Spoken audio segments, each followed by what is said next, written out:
नमस्तुभ्यं गुरुदेवाय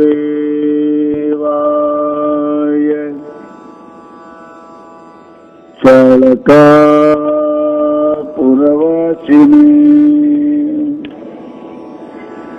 सर्वभूताधिवासाय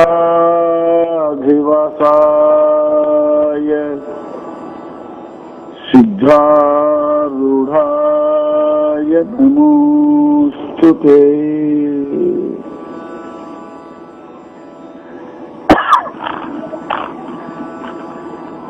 प्रातस्मरणीयराದ ಶ್ರೋತ್ರಿಯ ಬ್ರಹ್ಮನಿಷ್ಠರಾದ ಅಕಾರಣ ಕರುಣಾಶಾಲಿ ಸದ್ಗುರುದೇವರ ದಿವ್ಯ ಚರಣಗಳಿಗೆ ಅನಂತ ಪ್ರಣಾಮಗಳನ್ನು ಸಮರ್ಪಿಸಿ ದಾಸ್ಯ ಭಕ್ತಿಯಲ್ಲಿ ಪರಮೋತ್ಕೃಷ್ಟನಾದ ರುದ್ರಾವತಾರಿ ಈ ಕ್ಷೇತ್ರದ ಒಡೆಯನಾದ ಆಂಜನೇಯನ ಪಾವನ ಪಾದಗಳಿಗೆ ಪಡುಮಟ್ಟು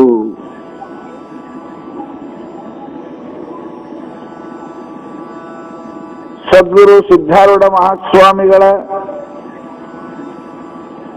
177ನೇ ಜಯಂತಿ ಮಹಾಮಹೋತ್ಸವದ ಕಾರ್ಯಕ್ರಮದ 4ನೇ ದಿವಸದ ಸಾಯಂಕಾಲದ ಈ ಸಭೆಯಲ್ಲಿ ಶಿವಾನುಭವ ಪೀಠವನ್ನು ಅಲಂಕರಿಸಿ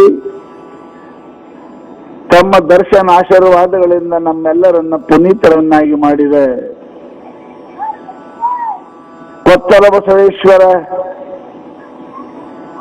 ಮಠದ ಪೀಠಾಧಿಕಾರಿಗಳಾದ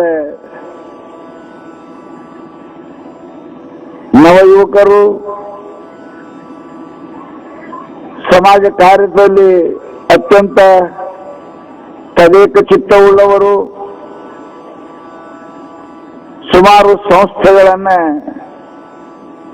ನಡೆಸತಕ್ಕಂಥ ಸದಾಶಿವ ಮಹಾಸ್ವಾಮಿಗಳನ್ನೇ ಮೊದಲು ಮಾಡಿಕೊಂಡು ಎಲ್ಲ ಪೂಜ್ಯರ ಪಾದಗಳಿಗೆ ಹಣೆಮಣಿದು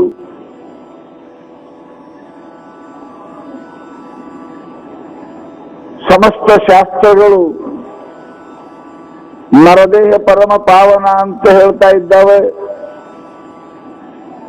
ಈ ಪಾವನ ದೇಹ ಪವಿತ್ರ ದೇಹದಲ್ಲಿ ಪವಿತ್ರ ಕೆಲಸವನ್ನೇ ಮಾಡಬೇಕೆಂಬ ಉದ್ದೇಶದಿಂದ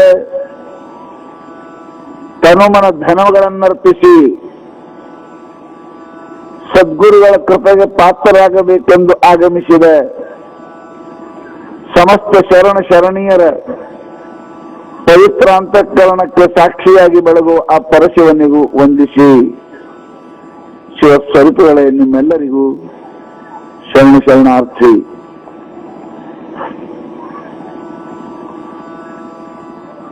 ಸಮಯ ಬಹಳ ಆಗ್ಯದ ಅನ್ನೋದು ಬಹುಶಃ ನೀವು ಗಡಿಯಾರ ನೋಡ್ಲಿಕ್ಕಿಲ್ಲ. ಮುಂದೆ ನಾ ಹೇಳೋದು ನೀವು ಗಡಿಯಾರಿಗೆ ನೋಡಬೇಡ್ರಿ. ಗಡಿಯಾರ ಕಡೆ ಲಕ್ಷ್ಯ ಹೋಯ್ತು ಅಂದ್ರ ನಿಮ್ ಪ್ರವಚನ ಕಡೆ ತಲೆ ಇರಂಗಿಲ್ಲ. ಅದಕ್ಕೆ ಎಲ್ಲರೇ ಊರಿಗೆ ಹೋಗುತ್ತಿತ್ತು ಅಂದ್ರೆ ಗಡಿಯಾರ ಕಟ್ಕೊಂಡು ಹೋಗ್ಬೇಕು, ಗುಡಿಗೆ ಮಠಕ್ಕೆ ಹೋಗುದಿದ್ರೆ ಗಡಿಯಾರ ಬಿಚ್ಚಿಟ್ಟು ಹೋಗ್ಬೇಕು ಅನ್ನೋದು ನೆನಪಿಡ್ಬೇಕು. ಆ ಜಗದ ಗಡಿಯಾರದ ಕೆಲಸ ಇರಂಗಿಲ್ಲ. ಊರಿಗೆ ಹೋದಲ್ಲಿ ಮಲಿಗೆ ಹೋದಲ್ಲಿ ಅಕ್ಷತ ಟೈಮ್ ನೋಡೋದಿರ್ತವೆ. ಪರಂತು ಮಠಕ್ಕ ಮಂದಿರಕ್ಕೆ ಹೋದ ಕಾಲಕ್ಕೆ ಗಡಿಯಾರ ನೋಡೋದು ಇರಂಗಿಲ್ಲ. ಅದನ್ನ ನೀವು ನಿಮ್ಮೆಲ್ಲ ಮೊಬೈಲ್ ಬಂದಿಡ್ರಿ,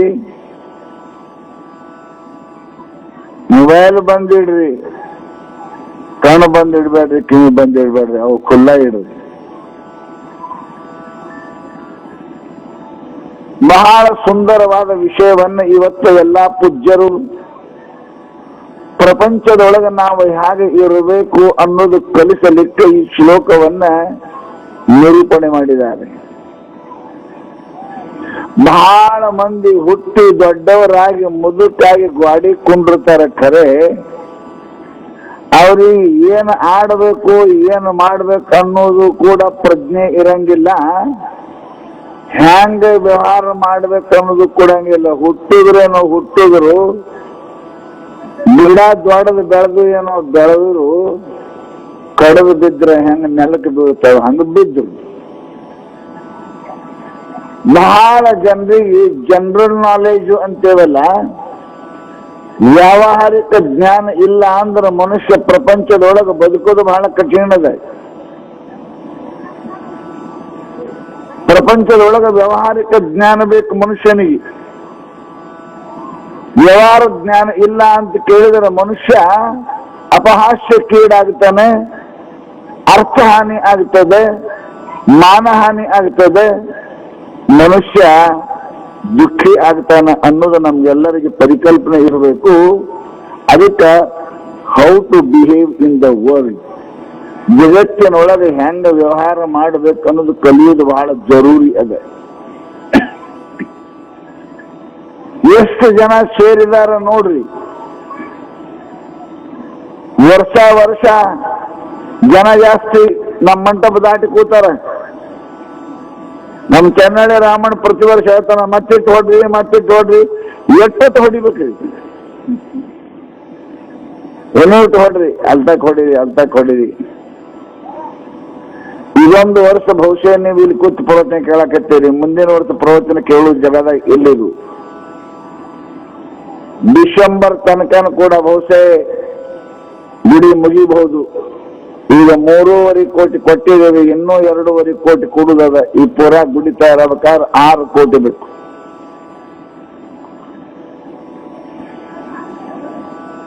ಗುಡಿ ಆಯ್ತು ಅಂದ್ರೆ ಇಲ್ಲಿ ಮುಂದೆ ಸಂಪೂರ್ಣ ಗಾರ್ಡನ್ ಇರ್ತದೆ. ಇಲ್ಲಿ ಪ್ರವಚನ ಮಾಡ್ಲಿಕ್ಕೆ ಬರುವುದಿಲ್ಲ. ಇಲ್ಲಿ ಪ್ರಸಾದ ನಿಲಯ, ಭಕ್ತ ನಿವಾಸನ ಕೂಡ ಬೇರೆ ಕಡೆ ದೂರ ಆಗ್ತದೆ. ಅದಕ್ಕೆ ಬೇರೆ ಜಾಗ ತಗೊಂಡಿದ್ದೇವೆ. ಸಮಸ್ಯೆ ಬೆಳೀತದೆ ಬಹಳ ಸುಂದರ. ಇವತ್ತು ಕೇಳಿದ್ರಿ ಮುಚ್ಚಳಂಬಿಯಿಂದ 400-500 ಜನ ಪಾದಯಾತ್ರೆ ಮಾಡಿ ಬಂದಾರೆ. ಅವ್ರ ಮನೆಗೇನು ಮೋಟರ್ ಸೈಕಲ್ ಇಲ್ಲ, ಕಾರ್ ಇಲ್ಲ ಅಂತಲ್ಲ, ನಡೆದು ಬಂದಾರೆ. ಇನ್ನೂ ನಾಳೆ ನಾಡ್ದ ದಂಡ ನಮಸ್ಕಾರ ಹಾಕೋರು ಬರೋರು ಬಂದಾರ. ಬಂದಾರ. ಸದ್ಗುರುನಾಥ ಯಾರ್ಯಾರಿಗೆ ಏನೇನು ಮಾಡ್ಯಾನೋ ಪ್ರೇರಣೆ, ಅದನ್ನ ಉಪಕಾರ ಮುಟ್ಸೋದು ನಮ್ಮ ಮನುಷ್ಯನ ಕರ್ತವ್ಯ ಅದ ಅಂತ ತಿಳ್ಕೋಬೇಕು. ಉಪಕಾರ ಕರುಣ ಘೇವುನ್ನೇ ಗೇಟ್ಲಾವರ್ ಠೇವುನ್ನೇ ಮರಾಠಾಗ ಹೇಳ್ತಾರೆ. ಉಪಕಾರ ಮಾಡ್ಕೋಬಾರ್ದು, ಮಾಡ್ಕೊಂಡು ಬಳಕೆ ಇಟ್ಕೋಬಾರ್ದು ಅಂತ. ಇವೆಲ್ಲ ತುಲಾಭಾರಗಳು, ನಮಸ್ಕಾರಗಳು, ಮಂದಿರ ಕಟ್ಟೋದು ಯಾಕ ಅಂತ ಕೇಳಿದರೆ ಸದ್ಗುರುವಿನ ಉಪಕಾರ ಪಡ್ಕೊಂಡಿರಿ. ಅದನ್ನು ಯಾವ ರೀತಿ ಒಳಗೆ ನೀವು ಸಾಯೋದ್ರೊಳಗೆ ಮುಟ್ಟಿಸಲೇಬೇಕು, ಋಣದಾಗ ಹೋಗಬಾರ್ದು. ನೀನು ಹೇಳ್ತೀನಿ, ಬಹುಶಃ ಬಹಳ ಮಂದಿ ನನ್ನ ಅಂತ ಕದಾರೆ, ಬಂದು ಬೆಡ್ಕೊಂಡಿರ್ತಾರೆ, ಕೊಡಂಗಿಲ್ಲ. ನಾ ಅಂದೆ, ತಮ್ಮ ಹಂಗ ಮಾಡ್ಬೇಡಪ್ಪ, ಸರ್ಕಾರಿ ಬಡ್ಡಿ ಬೇರೆ, ಸಾವುಕಾರಿ ಬಡ್ಡಿ ಬೇರೆ, ದೇವ್ರ ಬಡ್ಡಿ ಬಹಳ ಜಬರ್ದಸ್ತ್ ಇರ್ತದೆ. ಸದ್ಗುರುಗಳಿಗೆ ಮಹಾತ್ಮರಿಗೆ ಗುಡಿಗೆ ಬೇಡ್ಕೊಂಡ್ರಿ ಅಂದ್ರೆ ನೀವು ಎಲ್ಲರೂ ಸಾವುಕಾರ ಬಡ್ಡಿ ಏನ್ರಿ ಬಿಡು ಅಂದ್ರೆ ಬಿಡ್ತಾರ ಸಾವುಕಾರರು, ಬ್ಯಾಂಕ್ ಒಮ್ಮಮ್ಮ ಮಾಫಿ ಮಾಡ್ತಾವ ನಿಮಗೆ. ಪರಂತು ಸದ್ಗುರು ಪರಮಾತ್ಮಂದು ಬಡ್ಡಿ ಏನಪ್ಪಾ ಅಂತ ಕೇಳಿದ್ರೆ ಸರಿ ಆಗಲ್ಲ ಅಂದ್ರೆ ನಿನ್ನ ಮನೆ ಮುಳುಗು ಪ್ರಸಂಗ ಬಂದಿತ್ತು, ಬೇಡ್ಕೋ ಮೇಲೆ ಉಪಕಾರ ಮುಟ್ಟಿಸಲೇಬೇಕು. ಅದು ಮನುಷ್ಯನ ಪರಮ ಕರ್ತವ್ಯ ಅದ.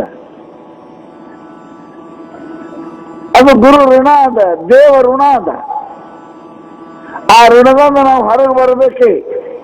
ಎಲ್ಲಿ ತನಕ ಆ ಋಣದಿಂದ ಹೊರಗೆ ಬರಂಗಿಲ್ಲ ಅಲ್ಲಿ ತನಕ ಶಾಂತಿ ಸಿಗುವುದಿಲ್ಲ ಮನುಷ್ಯನಿಗೆ. ಮಹಾನುಭಾವರು ಹೇಳಿದರು, ತ್ರೀಣಿ ರೀಣಿ ಅಪಾಕೃತ್ಯ ಮನೋ ಮೋಕ್ಷ ನಿವೇಶೇತ್. ಗುರು ಋಣ, ದೇವ ಋಣ, ಋಷಿ ಋಣ, ಇವೆಲ್ಲ ಋಣಗಳನ್ನು ಮುಟ್ಟಿಸಿದ ಮೇಲೆ ನಿನಗೆ ಸಮಾಧಾನ ಶಾಂತಿ ಸಿಗುತ್ತದನ್ನ ಇಲ್ಲಕ್ಕೆ ಸಿಗಲಿಕ್ಕೆ ಸಾಧ್ಯ ಇಲ್ಲ ಅಂತ ಮಹಾನುಭಾವರು ಈ ಋಣದ ಬಗ್ಗೆ ಹೇಳಿದ್ದಾರೆ. ಎಲ್ಲಾ ಋಣಕ್ಕಿಂತಲೂ ದೇವ ಋಣ, ಗುರು ಋಣ ಇದು ಅತ್ಯಂತ ಭಾರಿ ಋಣ ಇರ್ತದೆ ಮನುಷ್ಯನ ಮೇಲೆ. ಎಷ್ಟು ಜನ ನಡ್ಕೋತ ಮೊನ್ನೆ ಹೆಣ್ಮಕ್ಳು ಬಂದಿದ್ರು, 20-30 ಜನ ಕೋಲಾರದಿಂದ ಬೀದರ್ ಹಂತಕ್ಕೆ ನಡ್ಕೋತ ಇಲ್ಲಿ ಬಂದಿದ್ರು. ಇವತ್ತು 400-500 ಜನ, ಬಹುಶಃ ನಾಳೆಗಿಂದ ಬೋಳೆಗಾದವ್ರು ಬರ್ತಿರ್ಬೇಕು, ನಾಳೆ ನಾಡ್ದು ಬರ್ತಾರೆ. ಮಹಾರಾಷ್ಟ್ರದಿಂದ ಬೋಳೆಗಾಯದಿಂದ ಬರ್ತಾರೆ ಜನ, ಪ್ರತಿ ವರ್ಷ ಬರ್ತಾರೆ ಅವರು, ಹೆಣ್ಮಕ್ಳು ಗಂಡು ಮಕ್ಕಳು. ಮಾತ್ ಅಂತಿರ್ಬೇಕು, ನಡ್ಕೊಂಡು ಹೋದ್ರೆ ಏನಾಗ್ತದ್ರಿ? ನಿಮ್ಗೊಂದು ಸಣ್ಣ ಮಾತು ಹೇಳ್ತೀನಿ. ಹಿಂದಿನ ಕಾಲಕ್ಕೆ ಪುಣ್ಯ ಗಳಿಸಕ್ಕೆ ಯಜ್ಞ ಹೋಮ ಹವನಾದಿಗಳು ಇರ್ತಿದ್ದು. ಯಜ್ಞ ಹೋಮ ಹವನ ಮಾಡಿದ್ರೆ ಮನುಷ್ಯನಿಗೆ ಪುಣ್ಯ ಬರ್ತಿತ್ತು.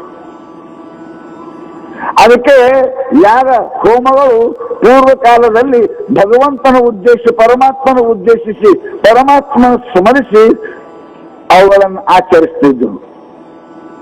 ಅದೇ ರೀತಿಯಾಗಿ ಕೌರವರ ಪಾಂಡವರ ಘನಘೋರ ಯುದ್ಧ ಆದ ನಂತರದಲ್ಲಿ ಯುದ್ಧದೊಳಗೆ ಮನುಷ್ಯನ ಅನಂತ ಹಾನಿ ಆಗ್ತದೆ, ಜೀವ ಹಾನಿ ಆಗ್ತದೆ, ಧನ ಹಾನಿ ಆಗ್ತದೆ. ನಿಮಗೆ ಗೊತ್ತದೆ, 18 ಅಕ್ಷೋಹಿಣಿ ಸೇನದೊಳಗೆ ಎಷ್ಟು ಸತ್ತರೋ ಜನ, ಎಷ್ಟು ಕುದುರೆ ಆನೆ ಒಂಟಿ ಸತ್ತುನೋ, ಆಪ್ತರು ಬಂದರು, ಬಳಗದವರು ಕಳ್ಕೊಂಡ್ರು, ಅನಂತ ಹೆಣ್ಮಕ್ಕಳು ವಿಧವೆಯರಾದರು, ಗಂಡ ತೀರ್ಕೊಂಡ್ರು.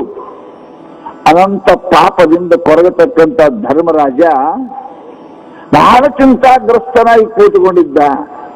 ಈ ಧನಹಾನಿ, ಜನಹಾನಿ, ಬಂಧು ಹಾನಿ, ಈ ಪಾಪದಿಂದ ನಾನು ಹೇಗೆ ಮುಕ್ತನಾಗಬೇಕು ಅಂತ ತಿಳ್ಕೊಂಡು ಚಿಂತೆಯೊಳ ಕೂತ ಕಾಲಕ್ಕೆ ಕೃಷ್ಣ ಪರಮಾತ್ಮ ದ್ವಾರಕಾದಿಂದ ಬರ್ತಾನೆ. ಬಹಳ ಆನಂದ ಆಯ್ತು.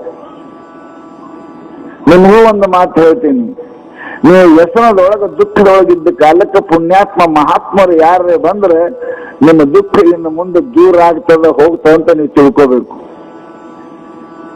ಮಹಾನುಭಾವರ ಆಗಮನ ಕರ್ಷಣೋನ್ನತಿಕಾರಕ. ಸತ್ಪುರುಷರು ಅನಾಯಾಸವಾಗಿ ಕರೆದು ಬಂದ್ರೆ ಪುಣ್ಯನೇ, ಕರೆಯದೆ ಬಂದ್ರೆ ಮಹಾನ್ ಪುಣ್ಯ. ಮಹಾತ್ಮರು ಕರಿಲಾರದೆ ಬಂದ್ರೆ ಮಹಾನ್ ಪುಣ್ಯ ಅದ. ಸ್ವಯಂ ಭಗವಂತ ಶ್ರೀಕೃಷ್ಣ ಪರಮಾತ್ಮ ಬಂದ ಇಷ್ಟ ಆನಂದ ಆಯ್ತು. ನೋಡಿದ್ರು ಧರ್ಮನಿಗೆ ಮುಖ ಮ್ಲಾನ ಆಯ್ತು ತಾನೆ. Face is the index of the man. ಮನುಷ್ಯನ ಮಾರಿ ಅವನು ಹೇಳ್ತದೆ, ಮನುಷ್ಯನ ಮಾರಿ ಹೇಳ್ತದೆ ಅವನ ದುಃಖ, ಅವನ ಚಿಂತೆ ಎಲ್ಲನೂ ಕೂಡ ಅವನ ಅಂತರ್ಗತ ಭಾವನ ಹೇಳುದು ನೋಡಿ ಕೃಷ್ಣ ಪರಮಾತ್ಮ ಕೇಳ್ದ, ಯಾಕಪ್ಪ ಧರ್ಮ, ರಾಜ್ಯ ಸಿಕ್ಕದ, ರಾಜನಾಗಿರಿ, ಈಗ್ಯಾಕೆ ನನಗೆ ಇಷ್ಟು ಮುಖಂಬಲಾನ ದುಃಖ ಆಗ್ಯದ ಅಂತ ಕೇಳಿದ್ರ ಪರಮಾತ್ಮ ಆ ದುಃಖದ ಮೇಲೆ ರಕ್ತ ಸಿಕ್ತ ಭೂಮಿ ಮೇಲೆ ರಾಜ್ಯ ಮಾಡಕತ್ತೀನಿ ನಾನು. ಬಂಧು ಬಾಂಧವರು ಎಲ್ಲ ಹೋದ್ರು, ಧನಹಾನಿ ಜನಹಾನಿ ಆಯ್ತು, ಪ್ರಾಣ ಹಾನಿಗಳಾಗಿದ್ದಾವ. ಆ ಚಿಂತಾಕ್ರಾಂತರಾಗಿದ್ದೀನಿ, ಆ ಪಾಪ ಹೆಂಗ ಹೊರಬೇಕು ಅನ್ನೋ ಚಿಂತೆಯೊಳಗಿದ್ದೀನಿ. ಪರಮಾತ್ಮ ಅಂತಾನೆ, ಎಲ್ಲ ಅಪಾಯಗಳಿಗೂ ಜಗತ್ತಿನೊಳಗೆ ಉಪಾಯ ಅದಾವ ಅಲ್ಲ. ರೋಗಕ್ಕೆ ಔಷಧಿ ಇರ್ತಾವ, ಅಪಾಯಗಳಿಗೆ ಉಪಾಯ ಇರ್ತಾವೆ. ಚಿಂತೆ ಮಾಡಬೇಡ. ನೀನು ಒಂದೇನಪ್ಪಾ ಅಂತ ಕೇಳಿದ್ರೆ ಯಜ್ಞವನ್ನು ಪ್ರಾರಂಭ ಮಾಡು.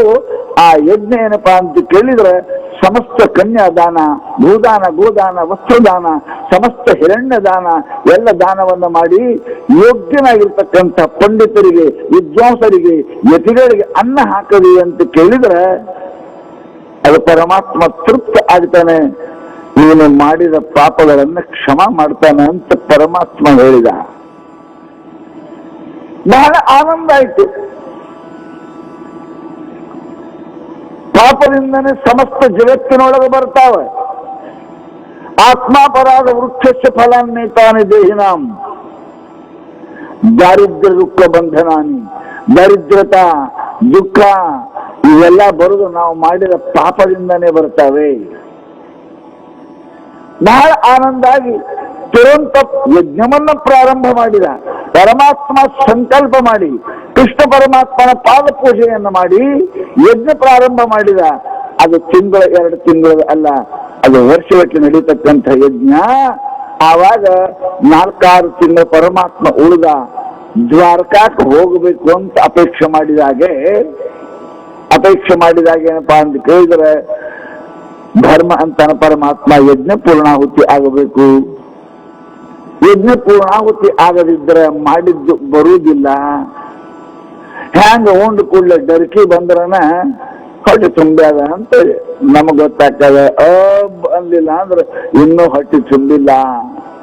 ಹಂಗ ಯಜ್ಞ ಪೂರ್ಣಾಹುತಿ ಆದ್ರನೆ ನಮಗ ಅನುಕೂಲ ಆಗ್ತಾ ಹೋದ್ರೆ ಹೆಂಗ ಅಂತ ಕೇಳಿದ್ರೆ, ಇಲ್ಲ ನಾನು ಅರ್ಜೆಂಟ್ ದ್ವಾರಕಕ್ಕೆ ಹೋಗ್ಬೇಕು ಅಂತ ತಿಳ್ಕೊಂಡು ಪರಮಾತ್ಮ ಹೋದ.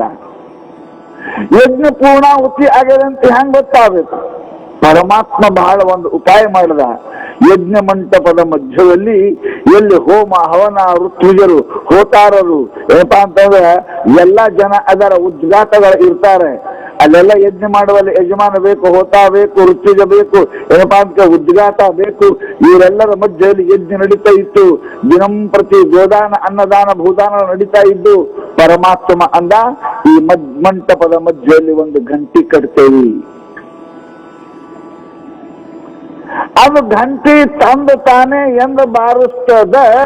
ಅವತ್ತು ನೀ ಮಾಡಿದ್ದು ಯಜ್ಞದ್ದು ಪುಣ್ಯ ಪೂರ ಸಿಕ್ಕದ, ಎಲ್ಲ ಪಾಪ ನಾಶ ಆಗದ ಅಂತ ತಿಳ್ಕೊ. ಗಂಟಿ ತಾನೇ ಬಾರಿಸಬೇಕು. 1 ವರ್ಷದ ಯಜ್ಞ ಸಂಪೂರ್ಣ ಯಜ್ಞ ಮಾಡಿದರು. 360 ದಿವಸ ಮುಗಿಯಾಕ ಬಂತು. ಯಜ್ಞ ಮಾಡೋರು ಗಂಟಿ ನೋಡೋರು, ಗಂಟಿ ಅಳಗ್ಯಾಡೆ ಒಂದು ಒಟ್ಟೆ, ಅದು ಬಾರ್ಸೋ ಒಂದು ಗಂಟಿ. ಬಹಳ ಚಿಂತೆ ಆಯ್ತು.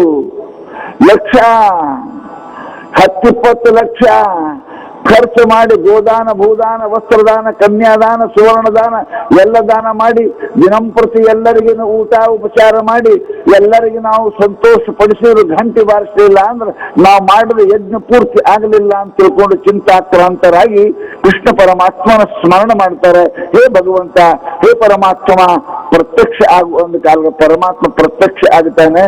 ಯಾಕೆ ಕರೆದ್ರಿ ಅಂತ ಕೇಳಿದ್ರೆ, ಬಾರಿಸೋ ಒಂದು ಗಂಟೆ. ವರ್ಷ ಪೂರ ಮುಗೀತು, ಯಜ್ಞ ಮುಗಿಯಕ್ಕೆ ಬಂತು, ಗಂಟಿನೇ ಬಾರಿಸೋದು. ಪರಮಾತ್ಮ ಅಂತಾನೆ ಕಣ್ಣು ಮುಚ್ಚಿ ವಿಚಾರ ಮಾಡ್ದ. ಅನ್ನದಾನ ಪರಂ ದಾನಂ ನಾಸ್ತಿ. ಅನ್ನದಾನಕ್ಕಿಂತಲೂ ಶ್ರೇಷ್ಠ ದಾನ ಇಲ್ಲ. ಜಗತ್ತಿನ ಸಮಸ್ತ ಮೂಲೆಯಿಂದ ಎಲ್ಲಾ ಸಂತರು ಮಹಾತ್ಮರು ದರಿದ್ರರು ಎಲ್ಲರೂ ರೋಗಿಗಳು ಬಂದು ಊಟ ಮಾಡಿ ನಿನ್ನ ಪ್ರಜೆಗಳೆಲ್ಲ ಸಂತುಷ್ಟ ಆಗ್ಯಾರೇನು ಅಂತ ಪರಮಾತ್ಮ ಕೇಳ್ದ. ಎಲ್ಲಾ ಊರಿಗೆ ಕಳಿಸೀನಿ, ಪ್ರತಿ ಊರಿಗೆ ಶ್ರೀಮಂತನ ಕೊಟ್ಟಿದ್ದೀವಿ, ಎಲ್ಲರಿಗೂ ಬಂದು ಊಟ ಮಾಡಿ ಹೋಗ್ರಿ, ವಸ್ತ್ರದಾನ ಭೂದಾನ ಗೋದಾನ ಎಲ್ಲ ಮಾಡಿದೀವಿ, ನಾವು ಯಾರಿಗೆ ಬಿಟ್ಟಿಲ್ಲ ಅಂದ. ಪರಮಾತ್ಮ ಅಂತಾನ ಗಂಟಿ ಯಾಕೆ ಬಾರಿಸ್ಲಿಲ್ಲ? ಅವ ಪರಮಾತ್ಮ ಕಣ್ಣು ಮುಚ್ಚಿ ಅಂತಾನೆ. ಗಂಟಿ ಯಾಕೆ ಬಾರಿಸಿಲ್ಲ ಅಂತ ಕೇಳಿದ್ರೆ, ನಿನ್ನ ರಾಜ್ಯದೊಳಗೆ ಅರಣ್ಯದೊಳಗೆ ಒಬ್ಬ ಮಹಾತ್ಮ ಕೂತಾನೆ. ಆ ಪುಣ್ಯಾತ್ಮಗನಿ ಊಟ ಹಾಕಿಲ್ಲ. ಎಲ್ಲಿ ತನಕ ಅವನಿಗೆ ಊಟ ಹಾಕೋದಿಲ್ಲ ಅಲ್ಲಿ ತನಕ ನೀನು ಗಂಟಿ ಬಾರಿಸಂಗಿಲ್ಲ. ಆ ಯೋಗಿ ಬಾಯೊಳಗೆ ಅನ್ನ ಬೀಳಬೇಕು. ಶಿವಯೋಗಿನಿ ಸಂತೃಪ್ತೆ ತೃಪ್ತೋ ಭವತಿ ಶಂಕರ ತೃಪ್ತಿಯ ತನ್ಮಯಂ ವಿಶ್ವಂ ತೃಪ್ತಿಮೇತಿ ಚರಾಚರಂ. ಮಹಾತ್ಮರ ಬಾಯಿ ಅನ್ನ ಬೀಳಬೇಕು. ಹ್ಯಾಂಗ ಗಿಡದ ಬೇರಿಗೆ ನೀರು ಹಾಕಿದ್ರೆ ಎಲ್ಲಕ್ಕೂ ನೀರು ಹಾಕದಂಗಾಗುತ್ತದೆ. ಹ್ಯಾಂಗ ನಿಮ್ ಬಾಯಿಗೆ ಅನ್ನ ಹಾಕಿದ್ರೆ ಎಲ್ಲಕ್ಕೂ ಅನ್ನ ಹಾಕದಂಗ ಆಗ್ತದೆ. ಕೈಗೆ ಜಾಮೂನ್ ಕೊಡಂಗಿಲ್ಲ ನಾವು, ಕೈಗೆ ಉಪ್ಪಿಟ್ಟು ಕೊಡಂಗಿಲ್ಲ ನಾವು. ಬಾಯಿ ಬಿಡ್ತೇವೆ, ಬಾಯಿ ಕೊಟ್ಟೇವೆ ಅಂದ್ರೆ ಬಾಯಿಯಿಂದ ಎಲ್ಲಾ ಕೈಯ ಕಾಲ ಎಲ್ಲಾ ಕ್ರಿಯಾನ್ವಿತ ಆಗ್ತವೆ. ಹೆಂಗೆ ಹಾಗ ಮಹಾತ್ಮರ ಬಾಯಿ ಅನ್ನ ಹಾಕಿದ್ರೆ ಇಡೀ ಜಗತ್ತಿಗೆ ಅನ್ನ ಹಾಕದಂಗ ಆಗ್ತವೆ. ಆ ಮಹಾತ್ಮನೇ ನೀವು ಅನ್ನ ಕೊಟ್ಟಿಲ್ಲ, ಅದಕ್ಕೆ ನಿಮಗೆ ಗಂಟಿ ಬಾರಿಸಿಲ್ಲ. ಎಲ್ಲಿದಾರ ಅವರು? ಅರಣ್ಯದೊಳಗೆ ತಪಸ್ಸರಿ ಕುಂತಾನ ಮಹಾತ್ಮ ಅವ. ಧರ್ಮರಾಜ ಅಂದ, ನಾ ತುರಂತ ಹೋಗ್ತೀನಿ. ಸೈನಿಕರಿಗೆ ಹೇಳ್ದ, ಬಡ ಬಡ ರಥ ತಯಾರು ಮಾಡಿ. ರಥ ತಯಾರು ಮಾಡಿದ್ರು. ಬಂಗಾರ ತಾಟ್ನೊಳಗೆ ಬಂಗಾರದ ನಾಣ್ಯ ಹಾಕೊಂಡು ವಸ್ತ್ರ ಹಾಕೊಂಡು ಎಲ್ಲ ಹಣ್ಣು ಹಂಪಲ ಹಾಕೊಂಡು ಹೋಗಿ ಅವರಿಗೆ ನಮಸ್ಕಾರ ಮಾಡಿದ. ಮಹಾತ್ಮರು ಕುಂತಿದ್ರು, ಅಪ್ಪ ನಾ ಯಜ್ಞ ಮಾಡಿದೀವಿ, ನಮ್ಮ ಯಜ್ಞ ಪೂರ್ತಿ ಆಗಿಲ್ಲ, ತಾವು ಬರಬೇಕು, ನಮ್ಮಲ್ಲಿ ಬಂದೇನಪ್ಪ ಅಂದ್ರೆ ಪ್ರಸಾದ ಸ್ವೀಕಾರ ಮಾಡಬೇಕು ಅಂತ ಕೇಳಿಕೊಂಡಾಗ, ನಾನು 100 ವರ್ಷದಿಂದ ಊಟ ಮಾಡಿಲ್ಲ, ಉಪವಾಸ ಇದ್ದೀನಿ, ನಾನು ಬರಬೇಕು ಅಂದ್ರೆ ನಂದು ಒಂದು ಶರ್ತ್ ಅದ, ನಂದು ಒಂದು ನಿಯಮದ ಅಂತ ಕೇಳಿದ್ರು. ಅಂಥವ್ರ ಮನೆಗೆ ನಾವು ಉಣ್ತೀನಿ. ಏನು ಶರ್ತ? ಯಾರು 101 ಯಜ್ಞ ಮಾಡಿ ಮುಗಿಸ್ಯಾರ ಅವ್ರ ಮನೆಗೆ ನಾವು ಉಣ್ತೀವಿ, ಸಿಕ್ಕವ್ರ ಮನೆಗೆ ಉಣಂಗಿಲ್ಲ. ಧರ್ಮದ ನಮ್ದೀಗ ಮೊದಲನೇದು ಅದ, 100 ಆ ಕಡೆ ಉಳಿತು, ನಮ್ದೀಗ ಫಸ್ಟ್ ವಿ ಹ್ಯಾವ್ ಸ್ಟಾರ್ಟೆಡ್. ನಾವು ಮೊದಲನೇ ಯಜ್ಞದ, ನೀವು 101 ಯಜ್ಞ ಮಾಡಿದಾಗ ಬರ್ತೀರಿ ಅಂದ್ರೆ ಅಂದ ಇನ್ನೇನ್ ಮಾಡಕ್ ಬರ್ತಾವ? ಹೋದ ಭೀಮ, ಹೋದ ಅರ್ಜುನ, ಹೋದ, ಎಲ್ಲರೂ ಹೋದ್ರು. ಎಲ್ಲರಿಗೂ ಒಂದೇ ಉತ್ತರ, 101 ಯಜ್ಞ ಮಾಡಿದವರ ಮನ್ಯಾಗ ನಾ ಊಟ ಮಾಡ್ತೀನಿ, ಸಿಕ್ಕವ್ರ ಮನೆಗೆ ಊಟ ಮಾಡಂಗಿಲ್ಲ. ಮಹಾತ್ಮರು, ಪುಣ್ಯಾತ್ಮರು, ಒಳ್ಳೆಯವರು ಪುಣ್ಯಾತ್ಮ ಮನೆಗೆ ಊಟ ಮಾಡ್ತಾರೆ. ನಿಮ್ಮ ಮನೆಯಾಗ ಊಟ ಮಾಡ್ಬೇಕಾದ್ರೆ ಇಲ್ಲ ನಿಮ್ಮ ಅನ್ನ ಅವ್ರ ಬಾಯಾಗ ಬೀಳ್ಬೇಕಂದ್ರೆ ನಿಮ್ಮ ಮನ್ಯಾಗ ಪುಣ್ಯ ಇದ್ದೇ ಬೀಳ್ತದೆ, ಇಲ್ಲ ಊಟ ಕುಂತ್ರ ಖೀರ್ನಾಗ ನೊಣಾರೆ ಬೀಳ್ತದ, ಪಲ್ಯದಾಗ ಕೂದಲರೆ ಬರ್ತಾವ. ಉಣುವುದಂಗಿಲ್ಲದು. ನಿಮ್ಮದು ಪುಣ್ಯ ಅನ್ನ ಇಲ್ಲ, ಪುಣ್ಯ ಇಲ್ಲ ಅಂತಂದ್ರೆ ಆ ಖೀರ್ ಹುಡುಗಡಿಗೆಲ್ಲ ನೊಣಾರೆ ಬೀಳ್ತದ, ಪಲ್ಯದಾಗ ಶಿರದಾಗ ಒಂದು ಗೇಣು ಕೂದಲರೆ ಬರ್ತದ. ಸರಿಸಿಡ್ತಾರೆ. ಯಾಕೆ? ಅನ್ನ ಪುಣ್ಯದಿರ್ಬೇಕು, ಉಣಸೋರು ಪುಣ್ಯಾತ್ಮರಿರ್ಬೇಕು. ಅಂಥವ್ರಿಗೆ ಮಹಾನುಭಾವರ ಬಾಯಿಯೊಳಗೆ ಅನ್ನ ಬೀಳ್ತದಿನ, ಪುಣ್ಯಾತ್ಮರ ಬಾಯಿಯೊಳಗೆ, ಸಂತರ ಬಾಯಿಗೆ ಅನ್ನ ಬೀಳ್ತದಿನ, ಪಾಪಿ ಅನ್ನ ಬೀಳಂಗಿಲ್ಲ. ಪಾಪಿಯ ಧನ ಪ್ರಾಯಶ್ಚಿತ್ತಕ್ಕಲ್ಲದ ಸತ್ಪಾತ್ರಕ್ಕೆ ಸಲ್ಲುವುದೇ ಅಯ್ಯ. ಎಲ್ಲರೂ ಹೋದ್ರೆ ಬರಲಿಲ್ಲ.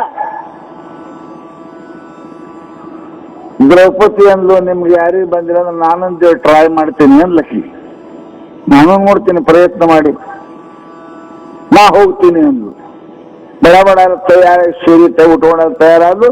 ಆಕೆ ರಾಣಿ ಸಾಹೇಬ್ ಹೊರಗೆ ಬರ್ತಾಳಂದ್ರೆ ಏನಪ್ಪಾ ಅಂತ ಕೇಳಿದ್ರೆ, ಹೊರಗೆ ರಥ ತಯಾರಿತ್ತು, ಸೇವಕರು ತಯಾರಿದ್ರು, ಬರ್ರಿ ಅಮ್ಮ ಕುಂಡ್ರಿ ಅಮ್ಮ ಅಂತ ಕೇಳಿದ್ಲು. ಕೊಂಡ್ರಂಗಿಲ್ಲ ಅಂದ್ಲಕ್ಕಿ, ಕೊಂಡ್ರಂಗಿಲ್ಲ ಅಂತ. ಮತ್ತೆ ಹೆಂಗ್ ಹೋಗ್ತೀವಿ? ಹಿಂಗೆ ಹೋಗ್ತೀನಿ. ಕಾಲಾಗ ಚಪ್ಪಲ್ ಹಾಕಿಲ್ಲ, ಅದಕ್ಕೆ ನೀವು ಎಲ್ಲಿ ಹೋದ್ರು ಕೂಡ ಚಪ್ಪಲ್ ಹಾಕೊಂಡು ಬರ್ತೇವೆ. ಬಂದರು ಒಳಗೆ ಹೋಗಂಗಿಲ್ಲ, ನಾವು ಹೊರಗೆ ತೆಗೆದಿಟ್ಕಿದ ಒಳಗೆ ಹೋಗ್ತೇವೆ. ದೇವ್ರಿಗೆ ಹೋಗ್ಬೇಕಾದ್ರೆ, ಬೇಡ್ಕೊಳಕ್ ಹೋಗ್ಬೇಕಾದ್ರೆ ಬರಿಗಾಲಿಲ್ಲಿ ಹೋಗ್ಬೇಕು.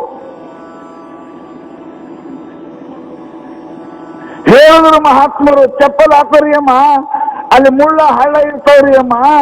ರಾಣಿ ಸಾಹೇಬ್ ಆಕಿ ಹಾಕೊಂಡ್ರು ತಯಾರಿಲ್ಲ. ಇಲ್ಲ, ನಾ ಬರಿಗಾಲಿ ಬರ್ತೀನಿ, ನಾನು ರಥವಲ್ಲ, ಮೇಣವಲ್ಲ, ಪಲ್ಲಕ್ಕಿ ಬೇಡ, ಕಾಲ್ ನಡಿಗೆಯಿಂದ ಬರ್ತೀನಿ ಅಂತ ತಿಳ್ಕೊಂಡು ಹೆಣ್ಮಗಳು 4-8 ಕಿಲೋಮೀಟರ್ ದ್ರೌಪದಿ ರಾಣಿ ಸಾಹೇಬ ಬಿಸಿಲನ್ನು ಕಂಡಿಲ್ಲ ಅಂತ ಹೆಣ್ಮಗಳು ನಡ್ಕೋತ ನಡೀತಾಳೆ. ಹಿಂದ ಮುಂದೆ ಸೇವಕರು ಎಲ್ಲ ಹಣ್ಣು ಹಾರ ತಗೊಂಡು ಹೋಗಿ ನಮಸ್ಕಾರ ಮಾಡ್ತಾಳೆ. ಅಪ್ಪ, ನಮ್ಮಲ್ಲಿ ಯಜ್ಞ ನಡೆದ ಪುಣ್ಯಾತ್ಮ, ಹೇ ಮಹಾನುಭಾವ, ಯಜ್ಞ ಪೂರ್ತಿ ಆಗುವುದು, ತಾವು ನಮ್ಮ ಆಶ್ರಮಕ್ಕೆ ಅಥವಾ ನಮ್ಮ ರಾಜಧಾನಿಗೆ ಬಂದು ನೀವು ಪ್ರಸಾದ ಸ್ವೀಕಾರ ಮಾಡ್ರಿ, ಇಲ್ಲಾಂದ್ರೆ ಪೂರ್ತಿ ಆಗುದಿಲ್ಲ ಅಂತ ಪರಮಾತ್ಮ ಹೇಳ್ಯಾನೆ. ಅವ್ರ ಅಗತ್ಯ ರೆಕಾರ್ಡ್ ಬಿಚ್ಚಿಟ್ಟು 101 ಯಜ್ಞದ ಪುಣ್ಯ ಮಾಡಿದ್ರೆ ಕೊಟ್ರೆ ನಾ ಬರ್ತೀನಿ. ನಿಮಗೆ 101 ಯಾಕಂದಿರಿ ನೀವು? ಯಾಕೆ ನಾ 1001 ಯಜ್ಞದ ಫಲ ಕೊಡ್ತೀನಿ. ಹಂಗ ನಿನ್ನ ಗಂಡ ಈಗ ಹೇಳೋಗ್ಯಾನ, ನಾವು ಈ ಫಸ್ಟ್ ಶುರು ಮಾಡಿದೇವಂತ, ನಮ್ಮಲ್ಲಿ ಮಾಡೇ ಇಲ್ಲ ಯಜ್ಞ, ಒಂದೇ ಈಗ ಶುರುವಾಗ್ಯದ ಅಂತ ಹೇಳ್ಯಾರ. ಅಮ್ಮ, ನೀನ್ 101 ಅಲ್ಲ 1001 ಯಜ್ಞದ ಫಲ ಕೊಡ್ತೀಯ ಅಂತೀಯಲ್ಲ, ಸುಳ್ಳು ಮಾತಾಡ್ತೇನು ಅಂತ ಕೇಳಿದ್ರು ಋಷಿಗಳು. ಅಕ್ಕಿ ಅಂತಾಳ, ನಾ ಸುಳ್ಳು ಮಾತಾಡಂಗಿಲ್ಲ ಪುಣ್ಯಾತ್ಮ, ಶಾಸ್ತ್ರದಲ್ಲಿ ಬರೆದಾರೆ. ಮಂದಿರಕ್ಕ, ಗುರುಗೋಳ ಮಠಕ್ಕ ಬರಗಾಲಿಲ್ಲ ನಡ್ಕೋತ ಹೋದ್ರ, ನಡೆದು ಹೋದ್ರ ಒಂದೊಂದು ಹೆಜ್ಜೆ ಒಂದೊಂದು ಯಜ್ಞ ಅಂತ ಹೇಳಿದ್ದಾರೆ. ನಾ ಇವತ್ತು 10,000 ಹೆಜ್ಜೆ ನಡೆದು ಬಂದೀನಿ, ನಿನಗೆ 1001 ಯಜ್ಞದ ಫಲ ಕೊಡ್ತೀನಿ ತಗೋ ನಡಿ ಅಂದ್ಲು. ಚಟಕನ ಎದ್ದು ನಿಂತ ಸಾಧು, ಖರೆ ತಂಗಿ ನೀನು ಹೇಳುವುದು ಸತ್ಯವಾದ ಮಾತದ. ಮಂದಿರಕ್ಕೆ ಗುರುಗಳ ಆಶ್ರಮಕ್ಕೆ ನಡೆದು ಹೋದರೆ, ಪಾದಚಾರಿಯಾಗಿ ಹೋದರೆ, ಯಾಕೆ ಶ್ರೀಶೈಲ ಯಾತ್ರಾ, ಯಾಕೇನಪ್ಪಾ ಅಂದ್ರೆ ತುಳಜಾಪುರ ಯಾತ್ರಾ ಮಾಡ್ತಾರಂತ ಕೇಳಿದ್ರೆ, ಅದು ಒಂದೊಂದು ಹೆಜ್ಜೆ ಬೆಳೆಗಾಲಿ ನಡೆದ್ರೆ ಒಂದೊಂದು ಹೆಜ್ಜೆ ಒಂದೊಂದು ಯಜ್ಞ ಅದ, ಅಶ್ವಮೇಧ ಯಜ್ಞ ಅದ. ಸತ್ಯ ತಂಗಿ ನಿನ್ನ ಮಾತ. ಬರ್ತೀನ ಅಂತ ಬರ್ತಾರೆ, ಬಂದು ಊಟಕ್ಕೆ ಕೂಡಿರ್ತಾರೆ ಪುಣ್ಯಾತ್ಮ. ದ್ರೌಪದಿ ನೀಡ್ತಾಳೆ, ಮಹಾತ್ಮರು ಊಟಕ್ಕೆ ಕೂಡಿರ್ತಾರೆ. ಊಟ ಮಾಡಿ ಎಷ್ಟೋ ವರ್ಷ ಉಪವಾಸದ ಮನುಷ್ಯ ಏನು ಊಟ ಮಾಡ್ತಾನೆ, ಸ್ವಲ್ಪ ಪ್ರಸಾದ ತಗೊಂಡು ಕೃಷ್ಣಾರ್ಪಣಮಸ್ತು ಅಂತ ಊಟ ಮಾಡಿ ನೀರು ಬಿಡ್ತಾರೆ. ಕೈ ತಕೊಂಡಿದಿಲ್ಲ, ಗಂಟೆ ಢಣ ಢಣ ಢಣ ಅಂತ ಬಾರ್ಸಕ್ ಚಾಲು ಆಯ್ತು. ಕೃಷ್ಣ ಪರಮಾತ್ಮ ಹೇಳ್ದ, ಈ ಮಹಾತ್ಮನ ಬಾಯಿ ಅನ್ನ ಹಾಕದ್ರಿ, ನಿಮ್ಮ ಯಜ್ಞ ಪೂರ್ತಿ ಆಯ್ತು. ದ್ರೌಪದಿ ಗುರುಗಳನ್ನು ಸ್ವಾಗತ ಮಾಡ್ಲಿಕ್ಕೆ ನಡೆದು ಹೋದ್ಲು. ಇನ್ನು ಮುಂದೆ ನಿಮ್ಮ ಪಾಪ ಕಳಕ್ಕೆ ಯಜ್ಞ ಮಾಡೋದು ಜರೂರತೆ ಇಲ್ಲ.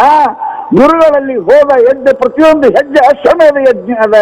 ಅನಂತ ಯಜ್ಞದ ಪುಣ್ಯದ ಫಲ ನಿಮಗೆ ಬಂದದ, ಸಮಸ್ತ ಪಾಪ ನಷ್ಟ ಆಗ್ಯಾವ.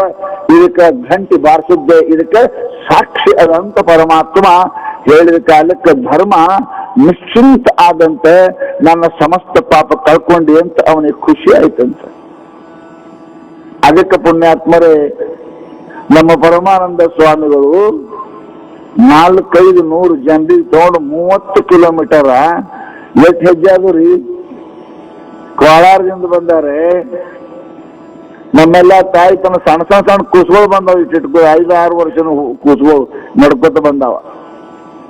ಎಲ್ಲರೂ ಪಾದಯಾತ್ರೆ ಮಾಡಿ ಇಲ್ಲಿ ಬಂದಾರೆ ಅಂದ್ರೆ ಅವರ ಸಮಸ್ತ ಪಾಪ ನಾಶ ಆಗುವುದರ ಜೊತೆಗೆ ಸಮಸ್ತ ಪುಣ್ಯ ಇವತ್ತು ಅವರಿಗೆ ಲಭಿಸ್ಯದ ಅಂತ ಯಾವ ಸಂಶಯವನ್ನು ಕೂಡ ಮಾಡೋದು ತನಗಿಲ್ಲ.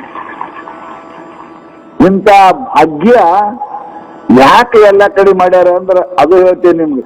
ಎಲ್ಲೇ ಹೋದ್ರಿ ಅಂದ್ರೆ ಶುಚಿರ್ಭೂತರಾಗಿ ಹಸ್ತ ಪಾದ ಇವೆಲ್ಲ ಸ್ವಚ್ಛ ಇಟ್ಟುಕೊಂಡು ನಾವು ಯಾತ್ರೆ ಮಾಡಬೇಕೆ ವಿನಃ ಕೈಯ ಕಾಲು ಅಸ್ವಚ್ಛ ಮಾಡಿಕೊಂಡು ಯಾತ್ರೆ ಮಾಡಿದ್ರೆ ಪುಣ್ಯ ಬರುವುದಿಲ್ಲ. ಅದನ್ನ ಎಲ್ಲಾ ತಾಯಂದಿರು ಎಲ್ಲಾ ಪಾದಯಾತ್ರೆಗಳು ಮಾಡಿದ್ದಾರೆ. ಅಂಥ ಭಾಗ್ಯವಂತರ ಅವ್ರು ಅದಾರೆ. ಅವರಿಗೆ ಪರಮಾತ್ಮ ಏನಪ್ಪಾ ಅಂತಂದ್ರೆ ಸದ್ಗುರುನಾಥ ಅವರಿಗೆ ಸಮಸ್ತ ಅಂದ್ರೆ ಪುಣ್ಯವನ್ನು ಪ್ರದಾನ ಮಾಡಿ ಕೃಪಾ ಮಾಡಲಿ ಅಂತ ಸದ್ಗುರುನಾಥನಲ್ಲಿ ಪ್ರಾರ್ಥನೆ ಮಾಡ್ತಾ, ಇವತ್ತಿನ ವಿಷಯ ಬಹಳ ಸುಂದರದ 9 ಅದಾವ. 9ಕ್ಕೆ 10 ನಿಮಿಷ ಒಂದಕ್ಕೆ ಹಿಡಿದ್ರು 1.5 ತಾಸು ಆಗ್ತದೆ. ನಾ ಏನ ಹೇಳ್ಬೋದು, ನನಗೆ ಗೊತ್ತು ನೀವು ಯಾರು ಅರ್ಥ ಕೊಂಡ್ರಂಗಿಲ್ಲ ಅಂತ. ಇದೇ ಟೈಮ್ ಆಗ್ಯದ, ಗಡಿಯಾಳ ನೋಡ್ಕೊಂಡಿರ್ಬೇಕು ಬಹಳ ಮಂದಿ. ಸ್ವಲ್ಪ ಆ ಕಡೆ ಈ ಕಡೆ ಚೌಚೌ ಅಂತ ಸಂಗೀತ ಹೇಳ್ದಂಗೆ ಹೇಳ್ತೇನೆ. ಬಜಾರ್ದಾಗ ಸಿಗ್ತಾವಂತ ಸಂಗೀತ ಅಂತಂದ್ರೆ ಯಾವುದು ಪೂರ ಇರಂಗಿಲ್ಲ. 1-2 ಕಡೆ ಚೌಡ, 1-2 ಕಡೆ ಬಜ್ಜಿ, 1-2 ಕಡೆ ಉಸುಳಿ ಎಲ್ಲ ಕೂಡಿಸಿ ಕೊಡ್ತಾರ. ಭೇಳ ಅಂತಾರ ಮರಾಠ. ಹಂಗ ನಾನು ಅನಿವಾರ್ಯ ಅದ. ಈಗ ಪ್ರಪಂಚದೊಳಗೆ ಮನುಷ್ಯ ತನ್ನ ಗೌರವವನ್ನ ತನ್ನ ಪುಣ್ಯವನ್ನ ಕಾಯ್ಕೊಳ್ಳಕ್ಕೆ ಮನುಷ್ಯ ಪ್ರಯತ್ನ ಮಾಡಬೇಕು.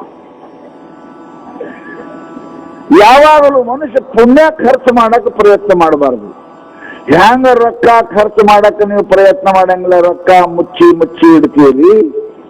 ಹಾಗೆ ಎಲ್ಲಕ್ಕಿಂತ ಮಹತ್ವ ನಿಮ್ ಪುಣ್ಯ ಖರ್ಚು ಮಾಡಿದ್ರಿ ಅಂದ್ರೆ ನಿಮಗೆ ಉಳಿತದ ಪಾಪ ಉಳಿತಂದ್ರೆ ನಿಮಗೆ ಆಗ್ತದ ದುಃಖ, ರೋಗ ಬರ್ತಾವೆ. ಅದಕ್ಕೆ ಮನುಷ್ಯ ಏನಪ್ಪಾ ಅಂದ್ರೆ ಎಷ್ಟು ಕಷ್ಟ ಬಿದ್ರೂ ಕೂಡ ಒಬ್ಬೊಬ್ರು ಬಹಳ ಜಿಪುಣ ಅಂತೀರಿ ಖರೆ, ಆ ಜಿಪುಣತನ ಮಾಡಿ ರೊಕ್ಕ ಹೆಂಗ ಉಳಿಸ್ತಾರೆ ಅದರಂತೆ ಆ ರೊಕ್ಕದಕ್ಕಿಂತಲೂ ಹೆಚ್ಚಿನ ಕಿಮ್ಮತ್ತಿಂದ ಯಾವುದು ಅಂದ್ರೆ ನೀವು ಮಾಡಿದ ಪುಣ್ಯ ಅದ. ಮನುಷ್ಯ ಪುಣ್ಯ ಉಳಿಸಕ್ ಪ್ರಯತ್ನ ಮಾಡಬೇಕು. ಶಾಸ್ತ್ರದಾಗ ಹೇಳ್ತಾರೆ, ಪಾಪದಿಂದ ದುಃಖ ಬರ್ತದೆ, ಪುಣ್ಯದಿಂದ ಸುಖ ಬರ್ತದೆ. ಬಹಳ ಸುಖ ಅನುಭವಿಸಬಾರದು, ಪುಣ್ಯ ಖರ್ಚಾಗ್ತದೆ. ಮನ್ಯಾಗ ಬಹಳ ಜಾಸ್ತಿ ಇರ್ಬೇಕದ, ರೊಕ್ಕ ಖರ್ಚಾಗ್ತದೆ. ಹಾಗ ನಾನು ಸದಾ ಸುಖಿ ಇರ್ಬೇಕಂದ್ರೆ ಪುಣ್ಯ ಖರ್ಚಾಗ್ತದೆ. ಮನುಷ್ಯನಿಗೆ ಪುಣ್ಯ ಖರ್ಚು ಮಾಡಕ್ ಹೋಗ್ಬಾರ್ದು, ಪುಣ್ಯ ಕಾಯ್ಕೋಬೇಕು.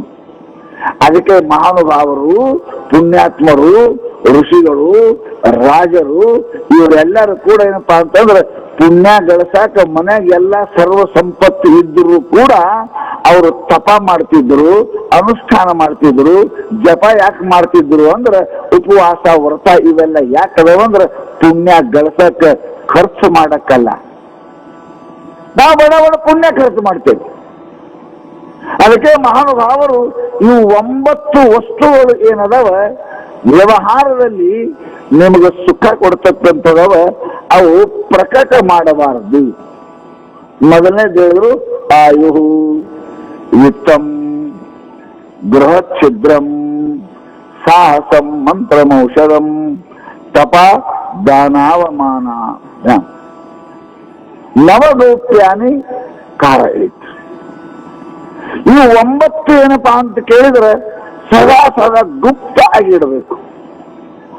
ಏನು ಆಯುಷ್ಯ ಜ್ಯೋತಿಷಗಾರ ಅಂತ ಹೋದ್ರಿ ಅಂದ್ರೆ ಆ ಆಯುಷ್ಯದ ಬಗ್ಗೆ ಏನಾರೇ ಮಾತಾಡಿದ್ರೆ ಅವನಂತ ದೊಡ್ಡ ಜ್ಯೋತಿಷಗಾರನೇ ಯಾರು ಇಲ್ಲ. ಆಯುಷ್ಯದ ಬಗ್ಗೆ, ಸಾವಿನ ಬಗ್ಗೆ ಯಾವರೇ ಮಾತಾಡಂತ ದೊಡ್ಡ ಡಾಕ್ಟರ್ನೇ ಯಾರು ಇಲ್ಲ. ಡಾಕ್ಟರ್ ಎಂದು ಹೇಳಂಗಿಲ್ಲ. ಗೊತ್ತಾಗ್ತದೆ ಕರೆ ಕೇಸು, ಹೋಪ್ಲೆಸ್ಸು ಗೊತ್ತಾಗ್ತದ ಕರೆ. ಅವ್ರು ತಿಳ್ಕೋಬೇಕು, ನೀವು ಅವ್ರು ಹೇಳಂಗಿಲ್ಲ. ಹೆಂಗದ್ರ ಸಾಹೇಬ್ರ ಭಾಳ ಚಲೋ ಅಂತಾರ, ಅವ್ರು ಭಾಳ ಚಲೋದ, ಏನ್ ಅಡ್ಡಿ ಇಲ್ಲ ಅದಾರ. ಹೆಂಗ್ ಮಾಡ್ಬೇಕು ಸಾಹೇಬ್ರ? ಏನು ವಿಚಾರ ಮಾಡಕ್ ಹೋಗ್ಬೇಡಿ, ಜಾಗ ಚಿಂತೆ ಮಾಡಕ್ ಕರ್ಕೊಂಡು ಹೋಗ್ರಿ. ಏನ್ ತಿಂತ ಅಂತಾನ ಕೊಡ್ರಿ, ಏನು ಉಣ್ತ ಅಂತಾನ ಉಣಿಸ್ರಿ, ಏನು ಕುಡಿತ ಅಂತಾನ ಕುಡಿಸ್ರಿ, ಆರಾಮ್ ಇರ್ಲಿ. ತಿಳ್ಕೋಬೇಕು ಇಟ್ರ ಮೇಲೆ ನೀವು ಏನಂತ ಇದು ಕೇಸ್ ಕೈ ಬಿಡ್ತದಂತ. ಅವ್ ಸಾಯ್ತಾರದಂದು ಹೇಳಂಗಿಲ್ಲ. ಹೇಳಿದ್ರೆ ಡಾಕ್ಟರೇ ಅಲ್ಲವ, ಬುದ್ಧಿಗೇಡಿ ಡಾಕ್ಟರ. ಕೇಸದ ಬಗ್ಗೆ ಸಾಯ್ತು ಅಂತ ಹೇಳಂಗಿಲ್ಲ ಅವರು, ಅಷ್ಟೇ ಹೇಳ್ತಾರ ಅವರು. ಆಯ್ತು, ಅವ್ ಏನ್ ಭಾಳ ಖರ್ಚು ಮಾಡ್ಬೇಕು ಹೋಗ್ಬೇಡ್ರಿ. ಕರೆದು ಯಾರು ಏನ್ ಉಣ್ತಾನ ಉಣಿಸ್ರಿ, ತಿಂತಾನ ತಿನ್ಸರಿ, ಏನಂತಾನ ಮಾಡ್ರಿ. ಆಯುಷ್ಯದ ಬಗ್ಗೆ ಮನುಷ್ಯ ಯಾವಾಗಲೂ ಹೇಳಬಾರದು ಯಾರಿಗೆ. ಮರಣದ ಬಗ್ಗೆ ಮಾತಾಡಬಾರದು ಯಾರು ಕೂಡ. ನಿನ್ನ ಆಯುಷ್ಯ ಇಷ್ಟೇ ಅಂತ ಹೇಳಬಾರದು. ಅದು ಹೇಳೋದು ಅಧಿಕಾರ ಯಾರಿಗೂ ಕೂಡ ಇಲ್ಲ. ಶಾಸ್ತ್ರ ಹೇಳ್ತಾರೆ, ಆಯು ಅಂದ್ರೆ ಮನುಷ್ಯನ ಬದುಕು. ಅದು ಬರ್ಕೊಂಡೇ ಬಂದಿದೆ. ನಾ ಹೇಳ್ತೀನಿ, ನೀವು ಮೊನ್ನೆ ಹೇಳಿನ, ಎಂದ ನಿಮ್ದು ಅಪಾಯಿಂಟ್ಮೆಂಟ್ ಆಗ್ಯದ ಅಂದೇ ರಿಟೈರ್ಮೆಂಟ್ ಕೂಡ ಅಂದೇ ನಿಶ್ಚಿತ ಆಗಿ ನಿಮ್ಮ ನೌಕರಿ ಕೊಟ್ಟಿರ್ತಾರೆ ಅಲ್ವಾ. ನಿಮ್ಗೆ ಅಪಾಯಿಂಟ್ಮೆಂಟ್ ಕೊಟ್ಟಿದ್ರೆ ಅಂದೇ ನಿಶ್ಚಿತ ಇರ್ತದೆ. 60 ವರ್ಷಕ್ಕೆ ನಿನಗೆ ರಿಟೈರ್ಮೆಂಟ್ ಅದ ಗ್ಯಾರಂಟಿ. ನೀವು 30ಕ್ಕೆ ಹೋಗಿದ್ರಿ, 30, 4 ನೌಕರಿ ಸಿಕ್ಕಿತ್ತು, 20, 50 ಸಿಕ್ಕಿತ್ತು, 10, 58 ಸಿಕ್ಕಿತ್ತು ಅಂದ್ರೆ 2 ವರ್ಷ ರಿಟೈರ್ಡ್ ಆಗಬೇಕ. ಎಂದು ಅಪಾಯಿಂಟ್ಮೆಂಟ್ ಅದ ಅಂದ ರಿಟೈರ್ಮೆಂಟ್ ನಿಶ್ಚಿತ ಹೆಂಗದ ಅದರಂತೆ ಎಂದು ನೀವು ಹುಟ್ಟೀವಿ ಅಂದ ಸಾವನು ಕೂಡ ನಿಶ್ಚಿತ ಅದ. ಅದರ ಬಗ್ಗೆ ಮಾತಾಡಕ್ ಹೋಗ್ಬಾರ್ದು. ಶರಣರು ಅದಕ್ಕೆ ಅಂದ್ರೆ ಬಾರದು ಬಪ್ಪದು ತೆಂಪದು, ಇದಕ್ಕ ರಂಜುವರು, ಇದಕ್ಕ ಆರಳಕುವರು. ಬರ್ತವೆ ನಿಶ್ಚಿತ ಅದ. ಅದ್ರ ಬಗ್ಗೆ ಹೇಳುದು ಕೇಳುದು ಏನದ ಅದ್ರೊಳಗೆ? ಹೇಳಿದ್ರು ಸಾಯ್ತಿ, ಹೇಳದಿದ್ರು ಸಾವು, ಅದು ನಿಶ್ಚಿತ ಅದ. ಅದರ ಬಗ್ಗೆ ಮಾತಾಡಬಾರದು, ಯಾರು ಕೂಡ ತಿಳಿದರೂ ಮಾತಾಡಬಾರದು. ಸಾಯ್ತಾನಂತ ಗೊತ್ತಿದ್ರು ಕೇಶನ್ ಮುಂದೆ ಹೇಳಬಾರದು. ಯಾಕಂದ್ರೆ ಭಾಳ ಚಲೋ ಆರಾಮಿದ್ದೆ ಅನ್ಬೇಕು ಅವನಿಗೆ. ಆರಾಮಿದ್ದಿ ಅಂದ್ರೆ ಅವ್ರಿಗೆ ರೊಕ್ಕ ಹಾಕದ, ಇವನಿಗೆ ಆನಂದ ಹಾಕ. ಡಾಕ್ಟರ್ ರೊಕ್ಕ ಹಾಕದ, ಅವನಿಗೆ ಆನಂದ ಇರ್ತದೆ. ಯಾವಾಗಲೂ ಆಯುರ್ ಬಗ್ಗೆ ಮಾತಾಡಬಾರದು ಒಂದು. ಎರಡನೇದ್ದು, ಎಲ್ಲಿನೂ ಕೂಡ ಆಯುಷ್ಯದ ಬಗ್ಗೆ ಹೇಳಬಾರದು, ಪ್ರಕಟ ಮಾಡಬಾರದು ಅಂತ. ನಾಳೆ ಗೆದ್ದೆ ಐತೆ, 20 ತೆಗೆದ, 25 ತೆಗೆದ, 40 ತೆಗೆದ, 50 ತೆಗೆದ. ಅದ್ರ ಬಗ್ಗೆ ಎಲ್ಲರೂ ಹೇಳ್ಯಾರ. ಯಾಕೆ? ಆಯು ಬೆಳೆದಂಗ ಬುದ್ಧಿ ಬೆಳಿಬೇಕು, ಬುದ್ಧಿ ಬೆಳೆದಂಗ ಅನುಭವ ಬೆಳಿಬೇಕು ಅಲ್ಲ ನೇಮದು. ನಾವ್ ಹೇಳ್ತಿರ್ತ ಏನ್ ತಿಳ್ಕೊಂಡಿ ನನಗೆ ಈ ಕೂದಲು ಸುಮ್ಮನೆ ಬಿಸಿಲಿ ಬೆಳಗಾಗ್ಯವೇನು, ಕೂದಲು ಬಿಸಿಲಿ ಬೆಳಗಾಗ್ಯವೇನು ಅಂದ್ರ ಮಾತ ನಾ ಬಹಳ ಅನುಭವ ಇದ್ದೀನಿ ಅಂತ. ಇಷ್ಟು ವರ್ಷದ ಬಿಸಿಲಿಗೆ ಬೆಳಗಾಗಿಲ್ಲ, ಮಾಡಿ ಮಾಡಿ ನೋಡಿ ನೋಡಿ ಕೇಳಿ ಕೇಳಿ ಉಂಡು ಉಂಡು ಉಟ್ಟು ಉಟ್ಟು ಬೆಳಗಾಗ್ಯಾವ. ಅನುಭವ ಇದೆ. ಆ ಅನುಭವಕ್ಕೆ ಆಯುಷ್ಯ ತಕ್ಕಂಗ ಅನುಭವ ಇರಲಿಲ್ಲ ಅಂತಂದ್ರೆ ಹಾಸ್ಯಕ್ಕೆ ಈಡಾಗ್ತಾನ ಮನುಷ್ಯ, ನಗಸೇಟಿಗೆ ಬರ್ತಾನ ಮನುಷ್ಯ, ಮೂರ್ಖ ಅನಿಸ್ಕೋತಾನ ಮನುಷ್ಯ ಅಂತ ತಿಳ್ಕೊಂಡು ಶಾಸ್ತ್ರದಲ್ಲಿ ವೈದ್ಯರೇ ಆಗಲಿ ಯಾರೇ ಆಗಲಿ ಮನುಷ್ಯನ ಆಯುಷ್ಯದ ಬಗ್ಗೆ ನಿರ್ಣಯ ಮಾಡ್ಲಿಕ್ಕೆ ಹೇಳಲಿಕ್ಕೆ ಹೋಗಬಾರ್ದು. ಇವ ಮೊದಲೇ ಮಾತ. ಸಾವು ಅಂತ ಹೇಳಿದ್ರೆ ಎಲ್ಲರಿಗೂ ಭಯ ಆಗ್ತದೆ. ಭಯ ಹುಟ್ಟಿಸೋ ಕೆಲಸ ಯಾರೂ ಮಾಡಬಾರ್ದು. ಅವರಿಗೆ ನಿರ್ಭಯ ಮಾಡಲಿಕ್ಕೆ ಪ್ರಯತ್ನ ಮಾಡಬೇಕೆ ವಿನಃ ಸಾವಿನ ಸುದ್ದಿ ಯಾರೂ ಮಾತಾಡಕ್ಕೆ ಆಯುಷ್ಯದ ಬಗ್ಗೆ ಹೇಳಲಿಕ್ಕೆ ಹೋಗಬಾರದು. ಯಾಕ?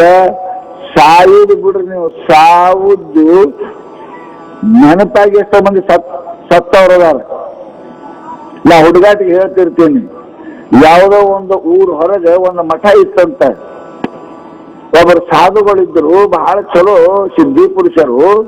ಊರ್ ಹೊರಗೆ ಮಠ, ಮಠದ ಮುಂದೆ ರೋಡ್ ಹತ್ತಿ ಸುಡಗಾಡದ ಮಂದಿ ಸುಡೋದು ಹೋಗೋದು. ಒಂದ್ ದಿವಸ ಸಾಯಂಕಾಲಕ್ಕೆ ಮಠದ ಮುಂದೆ ಹೊರಗೆ ಕುಂತಿರು ಕಟ್ಟಿ ಮೇಲೆ. ಊರು ಒಂದು ಫರ್ಲಾಂಗ್ ಇತ್ತು. ಒಂದು ಕರ್ರದ ರೂಪ, 5-6 ಫೂಟ್ ಎತ್ತರ, ಇಂತಿಂತ ಉದ್ದುದ್ದು ಉಗುರ, ಉದ್ದುದ್ದು ಹಲ್ಲ. ಮತ್ತ ನಿಮ್ಮ ಎದಿ ಹೊಡ್ಕೊಂಡು ರಾತ್ರಿ ಕನಸ ಬಂದಿತ್ತು ಮತ್ತ ನಾ ಹೇಳುದು ನೋಡಿ. ಇಂತಿಂತ ಉಗುರ, ಇಂತಿಂತ ಹಲ್ಲ, ಕರ್ರ ಒಳಗೆ ನಡೆದಿತ್ತು. ಸ್ವಾಮಿಗಳು ನೋಡಿದ್ರು ಅವರು, ನಾಳೆ ವಿಚಿತ್ರ ರೂಪ ಒಳಗೆ ಹೊಂಟಾಗಲ್ಲಪ್ಪ ಇದು, ಖರೋ ಅಂದ್ರು. ಅದು ನಿಂತು ಸ್ವಾಮಿಗಳಿಗೆ ಅಂದಿ, ಯಾರ್ನಿ? ನಾ ಮೃತ್ಯು ಇದ್ದೀನಿ. ಮೃತ್ಯು ನಮ್ಮೂರೇ ಹೊಂಟಿದ್ದೀನಿ.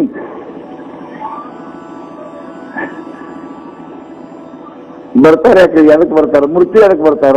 ಇದ್ದವ್ರಿಗೂ ಯಾಕ? ಈ ಊರವ್ರಿಗೆ ಒಯ್ಯುದದ, ಸಾಯೋರದಾರ ಈ ಊರಾಗ. ಯಮರಾಜ ನನ್ ಕಳ್ಸ್ಯಾನ, ಕರ್ಕೊಂಬ ಅಂತ ಕಳ್ಸ್ಯಾನ. ಅವ್ರು ಮರಣ ನಿಶ್ಚಿತದ. ಈಗ ಒಂದು ವಾರದಾಗ ಸಾಯೋರದಾರ ಎಲ್ಲರೂ ಅಂದ್ರೆ ಎಲ್ಲರೂ ಇಲ್ರಿ ಮಹಾರಾಜರ. 500 ಮಂದಿ ಜೀವ ತೊಳಕ ನಾ ಬಂದೀನಿ. 500 ಮಂದಿ ಸಾಯೋರಲ್ಲ. ಸ್ವಾಮಿಗಳಂದ್ರು ಹೆಚ್ಚಿಗೆ ಸತ್ತರಂದ್ರ ಹೆಚ್ಚಿಗೆ ನಾವು ಕೊಲ್ಲಂಗಿಲ್ಲ, ನಮ್ಗೆ ಆರ್ಡರ್ ಎಷ್ಟದ ಅಷ್ಟೇ. 500 ಮಂದಿಗೆ ಒಂದು ವಾರದಾಗ ತಗೊಂಬಂದಾನ ಯಮ, ನಾ ಅದಕ್ಕೆ 500 ಮಂದಿ ತಗೊಳಕ್ ಬಂದೀನಿ ಅಂತ ಹೇಳ್ತು. ಖಬರ್ದಾರ್ ನೋಡು, ನನ್ನ ಮುಂದ ಮನೆ ನಮ್ಮ ಮಠದ ಮುಂದನ ಕುಣಿಗೇರಿ ಅದ ಸುಡುಗಾಡದ ನಾ ಜನ ಎಣಸಾವ. 5 ಹೆಚ್ಚಾಯ್ತಂದ್ರೆ ನಿಮ್ಗೆ ಶಾಪ್ ಕೊಡ್ತೀನಿ. ಕೊಡ್ರಿ, ಯಾರು ಬೇಡಂತಾರೆ. ನಾನ್ ಎಷ್ಟು ಡ್ಯೂಟಿ ಅಷ್ಟೇ ಡ್ಯೂಟಿ ಮಾಡ್ತೀನಿ ಅಂತ ಮೃತ್ಯು ಊರಾಗ ಹೋಯ್ತು. ಹೋದ್ಕೊಳ್ಳಿ ಮರುದಿವ್ಸ ಕಾಲ್ರ ಚಾಲು ಆಯ್ತು. ನಿಮ್ಗೆ ಹೇಳ್ತೀನಿ, ಹಿಂದ್ಕ ಮುಂದ್ಕ ಕಾಲು ಚಾಲು ಆಯ್ತು. ಕಾರ್ಕೊಂಡು ಸಂಡಾಸ್ ಮಾಡ್ಕೊಂಡು ಪಟ ಸಚ್ಚೆ ಹೋಗ್ಬಿಟ್ಟು 1 ಅಲೆ 2 ಅಲೆ ಸತ್ತು. 7 ದಿವಸನಾಗ 1000 ಮಂದಿ ಸತ್ತರು. ನೀವು ಸ್ವಾಮಿ ಅಣಸೋತಿಕೊಂಡವ್ ಹೆಣ 2 ಸತ್ತು, 3 ಸತ್ತು, 4 ಸತ್ತು, 5 ಸತ್ತು, 600 ಸತ್ತು. ಅವ ಅಂದ, ದೇವ್ರು ಸುಳ್ಳು ಹೇಳ್ತೇವನು ಮಾರಾಯ ನಾವು. ಇದು ಮೂರ್ತಿ ದೇವತಾ ಅಂತ. ಇದು ಮೂರ್ತಿ ದೇವತಾ ಆದ್ರೆ ನನಗೆ ಹೇಳ್ತು 500 ಮಂದಿ ಅಂತ. 1000 ಮಂದಿ ಕೊಂಡ ಅಂತ ತಿಳ್ಕೊಂಡು ಬಂದರ ಬರಲಿ ವಾಪಸ. ಅದಕ್ಕೆ ನೋಡ್ತೀನಿ, ಶಾಪ್ ಕೊಡ್ತೀನಿ ಅಂತ ಸ್ವಾಮಿಗಳು ಕಣ್ಣಾಗ ಕರ್ಕೊಂಡು ಹಂಗೆ ಕುಂತರು, ನಿಲ್ಲಿಸೋದಿಗೆ ಮಾಡಲಿಲ್ಲ. 1000 ಮಂದಿ ಸತ್ತ ಬಳಕ 8ನೇ ದಿವಸಕ್ಕೆ ಅದು ಕರ್ರಂದು ಮೂರ್ತಿ ದೇವತೆ ವಾಪಸ್ ಹೊಡೆದಿತ್ತು. ಸುಮ್ಮ ದಾರಿ ಹಿಡಿದು ನೋಡ್ಕೋತ ಕುಂತಿರೋ, ಖರೋ ನಿಂದ್ರು. ದೇವ್ರು ಸುಳ್ಳು ಹೇಳ್ತಾವೇನು? ಮನುಷ್ಯರು ಸುಳ್ಳು ಹೇಳ್ತಾರೆ, ದೇವ್ರು ಸುಳ್ಳು ಹೇಳ್ತಾವ. ನನ್ನ ಮುಂದೆ 500 ಮಂದಿ ಅಂತ ಹೇಳಿ ಈಗ 1000 ಮಂದಿ ಸತ್ತಾರ. ಏನಂತ ಇದಕ್ಕೆ? ನಾ ಕೊಂದಿದ್ದು 500 ಮಂದಿಗೇನೆ, 1000 ಮಂದಿ ಸತ್ತಾರಲ್ಲ. ನಾ ಕೊಂದು ಸತ್ತದ್ದು, ನನ್ನ ಕೈಲಿ ಸತ್ತದ್ದು 500 ಮಂದಿನಿ. ಮತ್ತೆ 1000 ಇಲ್ಲ. ಆ 1000 ನೋಡಿ ಎದಿ ಹೊಡ್ಕೊಂಡು ಸತ್ತರು, ನಾ ಏನು ಮಾಡ್ಲಿ ಅಂತ. ಆ ಸಾಯೋರು ನೋಡಿ ಎಲ್ಲಿ ಹೊಡ್ಕೊಂಡು ಸತ್ರ ನನ್ನ ಕಡೆ ತಪ್ಪಿಲ್ಲ, 400-500 ಮಂದಿನೇ ಆ ಸತ್ತವ್ರದ್ದು ನೋಡಿ ಎಲ್ಲಿ ಹೊಡ್ಕೊಂಡು ಸತ್ತವ, ಅದು ನಮ್ಮ ಜವಾಬ್ದಾರಿ ಇಲ್ಲ ಅಂತ. ಬರೀ ಸಾವಿರ ಇರ್ಲಿ, ಸಾಯವ್ರ ಸುದ್ದಿ ಕೇಳಿದ್ರ ಮನುಷ್ಯಾಗ ಉರಿ ಚಳಿ ಬರ್ತಾವ, ಸಂಡ ಸತ್ತಾವ, ಏಕಿ ಧ್ವನಿ ಚಾಲು ಆಗ್ತಾವ, ಇಷ್ಟು ಭಯ ಅದ ಭಯ. ಅದಕ್ಕೆ ಯಾವಾಗಲೂ ಯಾರದರೆ ಆಯು ಬಗ್ಗೆ ಸಾವಿನ ಬಗ್ಗೆ ನಾವು ಮಾತಾಡ್ಕೋಬಾರ್ದು, ನಿಮಗ್ ಗೊತ್ತಿದ್ರು ಗಪ್ಪ ಇರಬೇಕು. ಅದಕ್ಕೆ ಪೇಷಂಟ್ ಕ್ಯಾನ್ಸರ್ ಆದ್ರೆ ಏನಾದ್ರೆ ಪೇಷಂಟ್ ಹೇಳಂಗಿಲ್ಲ, ಅವರು ಹೇಳ್ತಾರೇನು ಡಾಕ್ಟರ್ ಇವ್ರಿಗೆ ಹೇಳ್ತಾರೆ, ಒಯ್ರಿ 2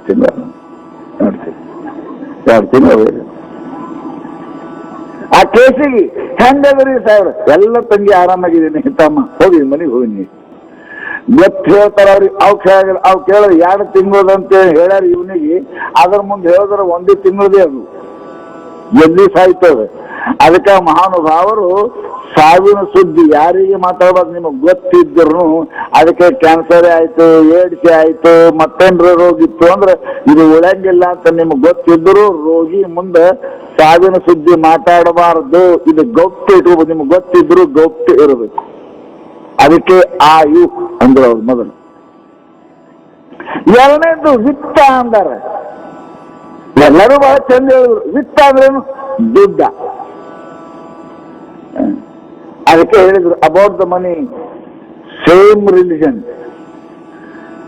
ಎಲ್ಲರೂ ಒಂದೇ, ನೀವು ಯಾರು ಹೇಳಂಗಿಲ್ಲ. ನೀವು ಸ್ವಾಮಿ ಕೇಳ್ರಿ, ನೀವು ಮತ್ತೆ ಹೇಳೋ ಕಡೆ ನಮ್ಮಂತ ಮಾಡ್ತಾರೆ.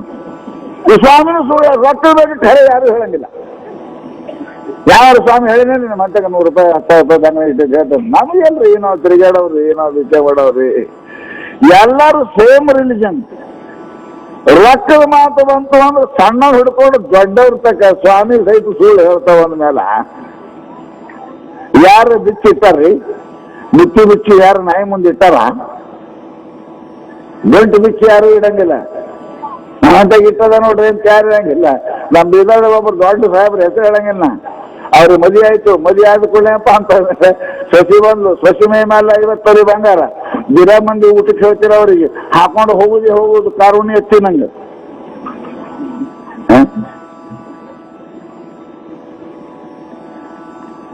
ಎಲ್ಲ ಹಾಕೊಂಡು ಹೋಗುದು ಮಂದಿ ನೋಡಿದ್ರು, ಅವು ಕಾಡ್ರು ಇಟ್ಟು ನೋಡಿದ್ರು.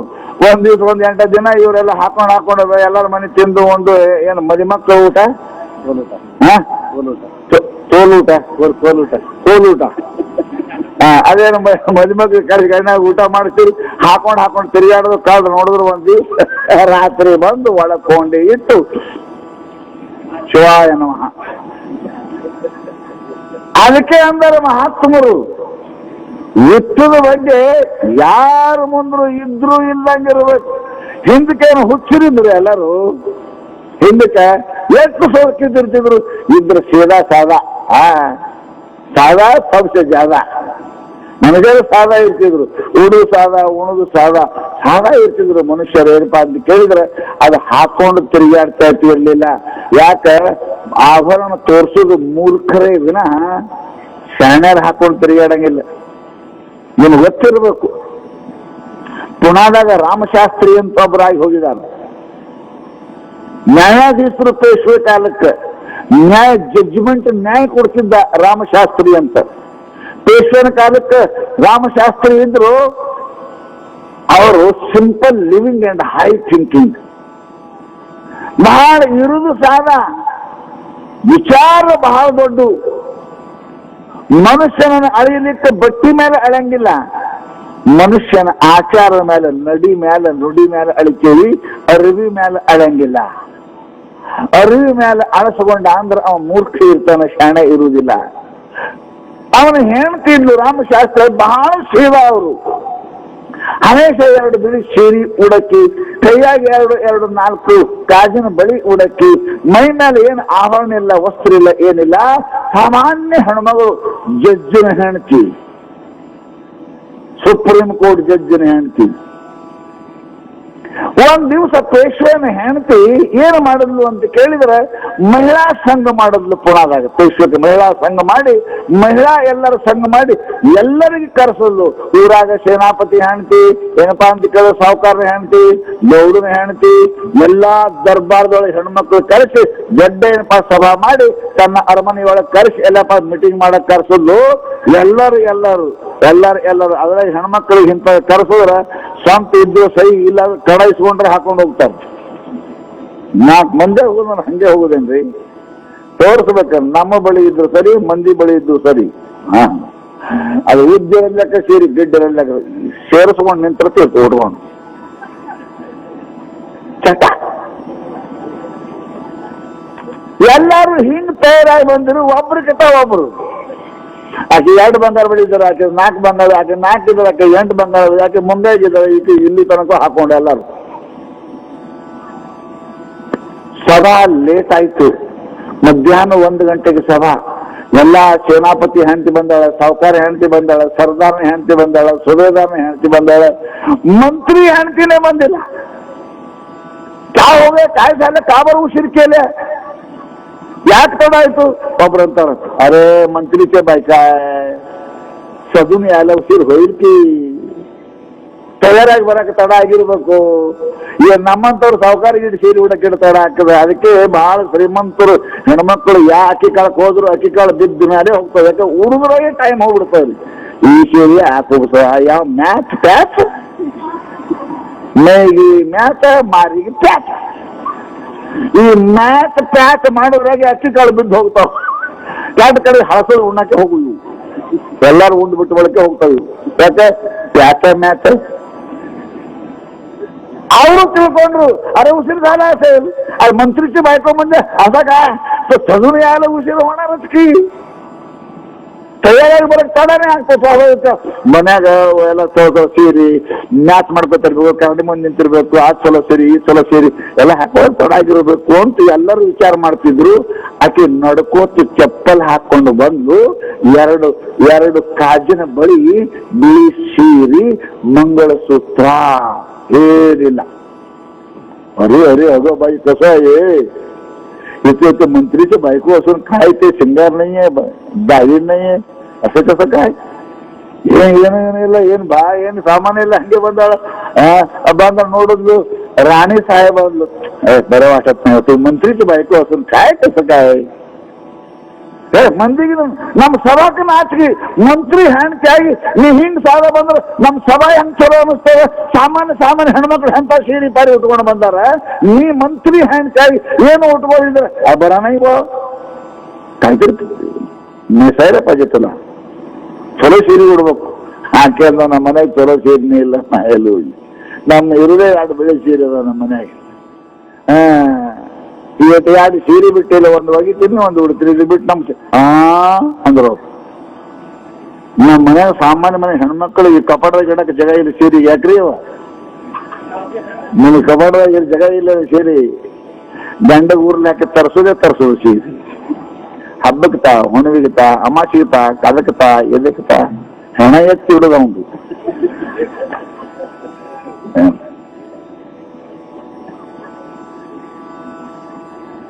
इवन निर्मला मंत्री आगे सीरी ಇಲ್ಲ. अरे भाई असं बरं वाटत नाही, चला तू आज चल, ಇದು ನಮ್ ಚಲೋ ಕಾಣಲ್ಲ, ಒಳಗೆ ನೋಡಿ ಅಂತ ಕರ್ಕೊಂಡು ಹೋದ್ರು. ಕರ್ಕೊಂಡು ಹೋಗಿ ರಾಣಿ ಮನೆಗೇನು ಸೀರೆ ತೆಗೆದ್ರು, ಒಂದು ಕೋಲಿನೇ ಸೀರೆ ಬಿತ್ತು, ಜರ ಸೇರಿ ಪೀತಾಂಬರ, ಬಂಗಾರದ ಎಳಿ, ಬೆಳ್ಳಿ ಎಳಿ, ವಜ್ರದ ಎಲ್ಲ ಹಾಕೋದು ಸೀರೆಗಳು. ಬಗ್ಬಾಯಿ ಜೇಪಾಗೈತಲ್ಲ ಹೆಣ್ಣಿಸನಿಗೆ, ನೀನು ಯಾವಾಗ ಬರ್ತಾನೆ ಉಟ್ಕೋ. ಹಾಗೆ ಅಂದು ನಮಗೆ ಯಾವ್ದು ಬರಂಗಿಲ್ಲ. ಸ್ವತಃ ರಾಣಿ ಸಾಹೇಬ್ರೆ ನೋಡಿದ್ಲು, ಮ್ಯಾಚ್ ಇದ್ದು ತಂದು ಸೀರೆ ಕೊಟ್ಲು. ಅಲ್ರಿ ನಾವಲ್ಲ ನಮ್ ಸಭಾಕ್ ಅಪಮಾನ ಅದ, ಸಭಾಕ್ ಅಪಮಾನ ಆಗ್ತದೆ, ನೀವು ಉಡ್ಬೇಕ ಈ ಸೀರೆ ಉಡುವಂತ ಜಬರ್ದಸ್ತಿ ಉಡ್ಸಿದ್ಲು. ಇನ್ನು ರಾಣಿ ಸಾಹೇಬ್ ಉಟ್ಕೊಂಡ್ಲು, ಕಡಿ ತಂದು ಕೊಟ್ಲು, ಬಂಗಾರ ಪಂಗಾರೆಲ್ಲ ಕೈಯಾಗ ಕೊಂಡಾಗ ಎಲ್ಲ ವಂಕಿ ಪಂಕಿ ಡಾಬಾ ಗೀಬಾ ಎಲ್ಲ. ಆ ಜಗಳ ನೀವು ಇದ್ರು ಬಹಳ ಚಲೋ ಅಂತಿದ್ರು, ಕರೆ ನಿಮ್ ಹಣಿ ಬರಿಲ್ಲಲ್ಲ. ಅದು ಜಗದಾಗ ನೀವಿದ್ರೆ ಅಲ್ಲ, ಮೈ ತುಂಬ ಎಲ್ಲ ಊಟ ಕಿಲೋ ಗಟ್ಲೆ ಬಂಗಾರ ಹಾಕಿಸೋದು ರಾಣಿ ಸಾಹೇಬ. ರಾಣಿ ಮುಂದಿನ ದಿವಸ ಕಸ ಬರೋದು ಇಷ್ಟಿರೋದ ಯಾಕ ಗಾಡಿ ಮುಂದೆ ನಿಂದಿಸಿ ಎಷ್ಟು ಚಂದ ಕಾಣ್ತಿ ನೋಡು, ಬಿಳಿ ಸೀರೆ ಮೇಲೆ ಅಂತ ಕಳಿ ಸೀರೆ ಅಂತ ತಿಳ್ಕೊಂಡು ಕಳಿ ಸೀರೆ ಕಳಿಸಿ ಬಿಡಿದು ಎಲ್ಲಾ ಉಡಿಸಿ ಕರ್ಕೊಂಡು ಹೋದ್ಲು. ಆಕೆ ಹೆಂಗಾರ ಆಗ್ತಿತ್ತು.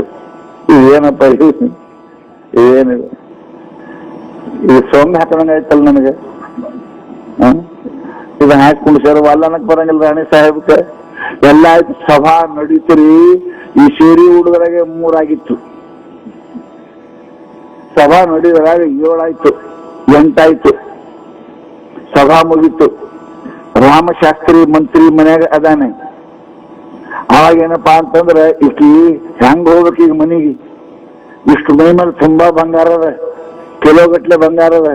ರಾಣಿ ಸಾಹೇಬನ್ असं जाऊ नकोस तू, मी काय मेणे पाठवून देते तुला, ಎಲ್ಲ ಪಾಲ್ಕಿ पाठवून देते. ನೀ ಹಂಗೆ ಹೋಗೋಣ, ಪಾಲ್ಕಿ ಕುಂಡ್ರಿಸಿ ಕಳಿಸ್ತೇನೆ. ಹಿಂದ ಮುಂದೆ ಸೈನಿಕರು ಇಟ್ಟು ಬಂಗಾರದ, ಹಿಂದ ಮುಂದೆ ಏನ ಕೊಟ್ಟು ಪಲ್ಲಕ್ಕೆ ಕುಂಡ್ರಿಸಿ ಸೋದನಿ ಆಕೆ ಬಿಟ್ಟು ತಿಳ್ಕೊಂಡು ಕರ್ಕೊಂಡು ಹೋಯ್ದು. ರಾತ್ರಿ 8-9 ಆಗ್ಯದ. ರಾಮಶಾಸ್ತ್ರಿ ಬಾಗಿಲು ಮುಚ್ಚಿ ಮಕ್ಕೊಂಡಿದ್ರು. ಈಕಿ ಹೇಳಿದ್ಲು, ಅಮ್ಮ ನಾವು ಬರ್ತೇವ್ರಿ. ಬರಬೇಡ್ರಿ, ನಿಂದ್ರಿ ಅನ್ಲಕ್ಕೆ. ನಮ್ಮ ಮನೆ ಬಹಳ ವಿಚಿತ್ರ, ನಿಂದ್ರಿ ಇಲ್ಲಿ ಹೋಗಿ ಪಟಕನೆ ಹೋಗಿದ್ದೀರಿ. 10-11 ನಿಂದ್ರಿ ಅಂತ ಬಾಗಿಲು ಬಡದ್ಲಕ್ಕಿ. ಬಗದ ಕೂಡಲೇ ಬಾಗಿಲ ತೆರೆದ್ರು. ರಾಮಶಾಸ್ತ್ರಿ ನೋಡಿದ್ರು, ಬಾಗಿಲು ಮುಚ್ಚಿದ್ರು. ನೀವಾಗಿದ್ರೆ ನೌಕರಿಗೆ ಅಂತೀವ್ರಿ, ನೀವು ಇಟ್ಕೊಳ್ಳೋ ಬಂಗಾರದ ಒಳಗ. ಆಮೇಲೆ ಕೇಳ್ತಿದ್ರಿ ಯಾರು ಕೊಟ್ರು, ಹೆಂಗ್ ಬಂತ್ರು, ಹೆಂಗ್ ಗೊತ್ತು. ಅವ್ರು ಹಂಗಲ್ಲ, ನೋಡಿದ್ರು ಹೆಣ್ತಿಗಿ ಈಗ ನಮ್ಮ ಕೆಲ್ಲ, ನಮ್ಮ ಹೆಣ್ತಿ ಹಿಂಗಿರಂಗಿಲ್ಲ. ಮುಚ್ಚಿದ್ರು ಬಾಗಲ. ಅಜುನಾಟ ಶಾಣೆ ಇದ್ಲು. ಸನ್ನಿ ಮೇಲೆ ಇರ್ತಾವ್ರಿ. ಕೆಲವೊಂದು ಎತ್ತು ನೋಡ್ರಿ ಹರ್ರ ಅಂದ್ರೆ ಹೊಳ್ತಾವ್, ಕೆಲವೊಂದು ಬಾಲ ಮುರಿದ್ರೆ ಹೊಳ್ತಾವ್, ಕೆಲವೊಂದು ಹಂಗಂತ ಹಣದ್ರೆ ಹೊಳ್ತಾವ್. ಹೆಣ್ಮಕ್ಳು ಹಂಗೆ ಇರ್ತಾವ ಇದ್ರಾಗ. ಕರ್ಣ ಸನ್ನಿ ಮೇಲೆ, ಬಾಯಿ ಸನ್ನಿ ಮೇಲೆ, ಕೈ ಸನ್ನಿ ಮೇಲೆ. ಈಗೆಲ್ಲ ಚಲೋ ಅದಾರ ಬಿಟ್ಟು ಕಣ್ಣು ಸನ್ನಿಗೆ ಕೈ ಜರುತ್ತೇನಿಲ್ಲ ನಿಮ್ಗೆ. ಹೆಣ್ಮಗಳು ಅತ್ತಿಗೆ ತಿಳ್ಕೊಂಡ್ಲಕ್ಕಿ ನನ್ನ ಗಂಡ ಈ ಮುಚ್ಚಾರ ಅಂದ್ರೆ ಇದು ಅಲ್ಲಿದ ವೇಷ ಭೂಷಣ ಅಂದ ಅಲ್ಲ ಅಂತ ಪತ್ತೆ ಪಲ್ಲಕ್ಕೆ ಕುಂತ್ಲು. ವಾಪಸ್ ಹೋದ್ಲು. ವಾಪಸ್ ಹೋಗಿ ಏನಪ್ಪಾ ಅಂತ ಕೇಳಿದ್ರೆ ರಾಣಿ ಸಾಹೇಬ ಕೈ ಜೋಡ್ಸಿ ಹೇಳ್ತಾಳ, ರಾಣಿ ಸಾಹೇಬ ಇವೆಲ್ಲ ತಕ್ಕೋರಿ, ಇವೆಲ್ಲ ತಕ್ಕೋರಿ. ನನ್ನ ಗಂಡನ ಜೊತೆ ಬಾಳೆ ಮಾಡಬೇಕಂದ್ರೆ ಇವೆಲ್ಲ ತಕ್ಕೋರಿ. ರಾಣಿಗೆ ಆಶ್ಚರ್ಯ ಆಯ್ತು. ಇಷ್ಟೆಲ್ಲ ಉಡಿಸಿ ನೀವು ವಾಪಸ್ ಅಂತ ತಕ್ಕೊಳ್ಳೋದು, ತಗೊಂಡು ಹೋಗಂತ ಕಟ್ಟಿರೋದು. ರಾಣಿ ಸಾಹೇಬ ಎಂತ ಉದಾರಿ, ಕಿಲೋಮೀಟ್ಲ ಬಂಗಾರ ಹಾಕಿದ್ರೆ ವಾಪಸ್ ತಗೋಬಾರ್ದು, ತಗೊಂಡು ಹೋಗಿ ಅಂತ ಕಳಿಸಿದ್ಲಕ್ಕಿ. ನೀವು ಹಂಗೆ ಮಾಡ್ತೀರಿ, ಉದಾರ ಕೊಟ್ಟ ಕಳೆದು ಹೋಗಿ ಸೀರೆ ಅಂತೀರಿ. ನೀವು ಲಗ್ಗಿಂದ ಕೊಟ್ಟ ಸೀರೆ ಕಳಿಸಿ ತಗೊಂಡು ಹಂಗೆ ಹೊಂಟೇನು ಕಳಿಸಿ. ಆಕೆ ಅಂತ ರಾಣಿ ಇರ್ಬೇಕು. ಹುಟ್ಟಿನಿ ಕೊಟ್ಟಿನಿ ಅಂದ್ರೆ ಕೊಟ್ಟದು ವಾಪಸ್ ತೊಗೊಳಲ್ಲ. ಕಿಲೋಗಟ್ಲೆ ಬಂಗಾರ ಸೀರೆ ತಗೊಂಡೆ ಹೋಗಂದಿವು. ಸೀರೆ ಬಂಗಾರ ನೋಡಿ ಬಾಗಿಲು ಮುಚ್ಚಿಕೊಂಡ ಗಂಡ ವಾಪಸ್ ಬಂದ್ಲು. ಬಂದು ಹೇಳ್ತಾಳ ಕೈ ಜೋಡಿಸಿ, अम्मा राणी साहेबा हे तुमचे दागिने सगळे वस्त्र वापस तो काढून घे, माझी साडी दे मला. ನಾನು ಸೀರೆ ನಾನು ಕೊಡಿ ಇವೆಲ್ಲ ತೋ. ಬಿಳಿ ಸೀರೆ ಉಟ್ಕೊಂಡ್ಲು, ಕಾಲ ಚಪ್ಪಲ್ ಹಾಕೊಂಡ್ಲು. ಮೇಣದವರು ಮೇಣದ ಜರುತ್ತಿಲ್ಲ, ಸೈನಿಕ ಜರುತ್ತಿಲ್ಲ. ಯಾಕೆ ಬಂಗಾರ ಇದ್ರು ಜರುತ್ತೆ. ಖಾಲಿ ನನಗೆ ಯಾರು ಏನ್ ಮಾಡವಲ್ಲ ಈಗ. ರಾತ್ರಿ 11ಕ್ಕೆ ವಾಪಸ್ ಬಂದ್ಲು. ಬಾಗಿಲು ಬಡದ್ಲು. ಚಾರದ ಏ ಅಂದ, ಬಾ ಅಂದ. ನೋಡ್ರಿ ಎಂತ ಗಂಡ. ಬಾ ಅಂದ. ಬಾ ಅಂದ ಬಳಕ ಎಷ್ಟೋ ತಿಂಗಳು ಸಂಸಾರ ನಡೀತು. ನೀವು ಹಂಗ್ಯಾಕ್ ಮಾಡಿರಿ ಅಂತ ಆಕೆ ಕೇಳಿಲ್ಲ. ನೀವು ಹಿಂಗ್ಯಾಕ್ ಬಂತಿ ಅವ ಅಂದಿಲ್ಲ. 3-4 ತಿಂಗಳು ಆದ ಬಳಕ ಊಟ ಮಾಡಿ ಎಲಿ ಕೊಡ್ತಿದ್ಲು. ಎಲಿ ಕೊಡುವಾಗ ಅವತ್ತ ಗಂಡ ಖುಷಿ ಇದ್ದಿದ್ದು ನೋಡಿ ಕೇಳ್ದ, ಅವತ್ತ ರಾತ್ರಿ ಹಂಗ್ಯಾಕ್ ಮಾಡದ್ರಿ ಅಂತ ಕೇಳಿದ್ಲಕ್ಕೆ. ಏನ್ರಿ 4-5 ತಿಂಗಳು ಬಂದು ಬಾಗಿಲು ತೆರೆದು ಮುಚ್ಚಿದ್ರಲ್ಲ, ಹಂಗ್ಯಾಕ್ ಮಾಡಿದ್ರಿ ಅಂತ ಕೇಳಿದ್ರೆ ಅವ್ರು ಹೇಳ್ತಾರೆ, ಜಡ್ಜ್ ಸಾಹೇಬ, ಆ ಆಭರಣ ಬಂಗಾರ ಏನ್ ತೊಟ್ಟಿದೆಯಲ್ಲ ಅದು ಇಬ್ಬರಿಗೆ ಚಲೋ ಕಾಣುತ್ತವೆ. ಯಾರಿಗೆ ನಿರ್ಗುಣಿ ಅದಾನ, ಗುಣಹೀನ ಅದಾನ, ಅವ್ರು ಹಾಕೋಬೇಕು. ಎರಡನೇದು ರಾಜರು ಹಾಕೋಬೇಕು. ನಮ್ಮಂತವ್ರು ಹಾಕೊಳ್ಳೋ ವಸ್ತ್ರಗಳು ಅವು ಅಲ್ಲ. ಯಾರು ಕುರೂಪಿ ಆದ್ರೆ ಸ್ನೋ ಪೌಡರ್ ಯಾರು ಹಚ್ಚಬೇಕ್ರಿ? ಬಳ್ಳಂದು ಯಾವ ಕಾಗಿ ಬಣ್ಣ ಅದಾವ ಅವು ಹಚ್ಚಬೇಕು. ಅಲ್ಲ ಕರಗಿದ್ದವ್ರು ಹಚ್ಬೇಕಲ್ಲ ಬೆಳ್ಳಂದು. ಸ್ವತಃ ಬೆಳಗಿದ್ದವ್ರು ಯಾಕೆ ಹಚ್ಬೇಕು ಅದನ್ನ? ಸ್ವತಃ ಬೆಳಗಿದ್ದವ್ರು ಯಾಕೆ ಹಚ್ಬೇಕು? ಹಚ್ಚುದವ್ರು ಅಂತಾನೆ ಇಲ್ಲ. ಯಾವ ಮನುಷ್ಯ ಕಪ್ಪದನ ಅವ ಹಚ್ತಾನ, ಯಾರ ತುಟಿ ಕೆಂಪದ ಕೆಂಪು ಹಚ್ಚೋದು ಗೊತ್ತಿಲ್ಲ. ಕರಗಿದ್ರೆ ಕೆಂಪು ಬಡ್ಕು ಯಾರು ಬಡ್ತಾರ? ಮಂತ್ರಿ ಅಂತಾರೆ. ಯಾವ ನಿರ್ಗುಣಿ ಅದನ, ಮೂರ್ಖ ಅದನ, ತನ್ನ ಮೂರ್ಖತನ ತನ್ನ ದುರ್ಗುಣ ಮುಚ್ಚಾಕ ಬಂಗಾರ ಚಲೋ ವಸ್ತು ಹಾಕೋಬೇಕು ವಿನ ಸದಾ ಸಜ್ಜನರು ಹಾಕೋದು ಕೆಲಸ ಅದು ಅಲ್ಲ. ಇನ್ನೊಬ್ಬರು ರಾಜರು ಹಾಕೋಬೇಕು. ಹೇಳ್ತೀವಿ ನಾವು ರಾಜರಲ್ಲ, ನಾವು ಮೂರ್ಖರು ಅಲ್ಲ. ಈ ಬಟ್ಟೆ ನಮಗೆ ಜರೂರತೆ ಇಲ್ಲ. ಎಂತ ಮಾತು. ಮನುಷ್ಯನಿಗೆ ಅರ್ಥ ಮಾಡ್ಕೋಬೇಕು. ಮನುಷ್ಯ ತನ್ನ ಯಾವುದೇ ಕೆಲಸವನ್ನ ಮಾಡ್ತಾ ಇದ್ದ ಅಂತ ಕೇಳಿದ್ರೆ ಇವೆಲ್ಲ ಬಹಿರ್ ಮಾಡೋದು ಜರೂರತೆ ಇಲ್ಲ. ತನ್ನ ಶ್ರೀಮಂತಿಕೆಯನ್ನ, ತನ್ನ ಏನಪ್ಪಾ ಅಂತ ಕೇಳಿದ್ರೆ ಐಶ್ವರ್ಯವನ್ನ ಪ್ರದರ್ಶನಕ್ಕೆ ಇಲ್ಲ. ಮಹಾತ್ಮರು ಪ್ರದರ್ಶನ ಮಾಡುವುದಿಲ್ಲ. ಅದರಿಂದ ಏನಾಗ್ತದೆ ಅಂತ ಕೇಳಿ ಅನ್ಯರ ದೃಷ್ಟಿ ಬೀಳುತ್ತದೆ. ನಾನು ಮೇಲೆ ಹೆಣ್ಮಕ್ಳು ಹೇಳ್ತೀನಿ, ಯಾರು ಯಾರು ಏನಂತಾರ ಅದಕ್ಕೆ, ಫ್ಯಾನ್ಸಿ ಅಂತಾರೋ ಏನಂತಾರ, ಫ್ಯಾಷನ್ ಮಾಡ್ತಾರೆ, ಡ್ರೆಸ್ ಮಾಡ್ತಾರೆ. ನಾ ಮೇಲೆ ಹೇಳ್ತೀನಿ, ನೀವು ಮಾಡಿದ ಡ್ರೆಸ್ ಯಾರು ಪಸಂದ್ ಮಾಡಬೇಕು? ನೀವು ಏನೋ ಉಡ್ರಿ, ಪಸಂದ್ ಯಾರು ಮಾಡಬೇಕು?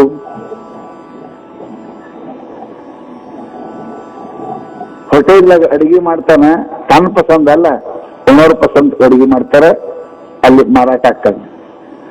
ಅಂಗಡಿಯೊಳಗೆ ಮಿಠಾಯಿ ಇಡ್ತಾರೆ, ತನ್ನ ಸಂಬಂಧ ಇಡಂಗಿಲ್ಲ, ಯಾರು ತಿನ್ನೋರ್ ಪಸಂದ್ ಮಾಡಿ ತಯಾರು ಮಾಡ್ತಾನೆ. ಅರ್ವಿ ಅಂಗಡಿಯಾಗ ಅರ್ವಿ ಇಡ್ತಾನೆ, ತನಗೂಡಕ್ಕಲ್ಲ, ಖರೀದಿ ಮಾಡೋರ್ ಪಸಂದಕ್ಕೆ ಅರ್ವಿ ಇಡ್ತಾನ, ತನ್ನ ಪಸಂದ್ ಇರಂಗಿಲ್ಲ.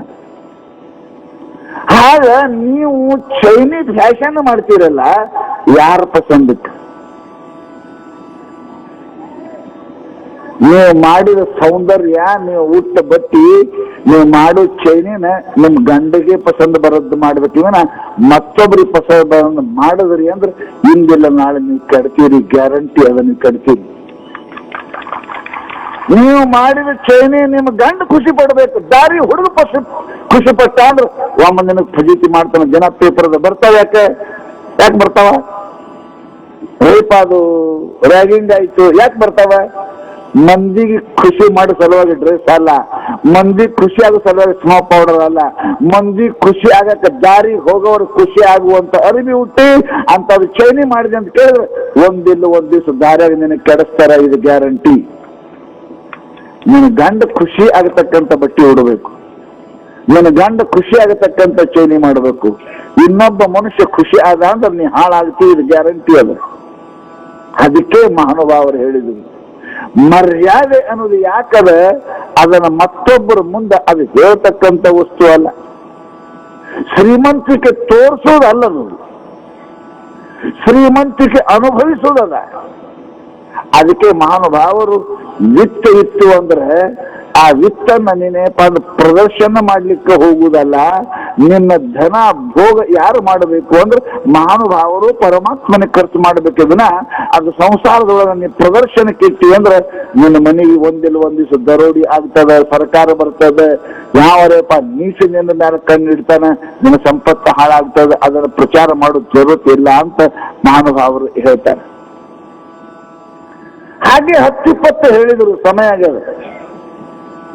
ದಾನದ್ದು ಒಂದು ಲಾಸ್ಟ್ ಹೇಳಿದ್ರು ಅವರು. ದಾನ ಮನುಷ್ಯ ಮಾಡಬೇಕು.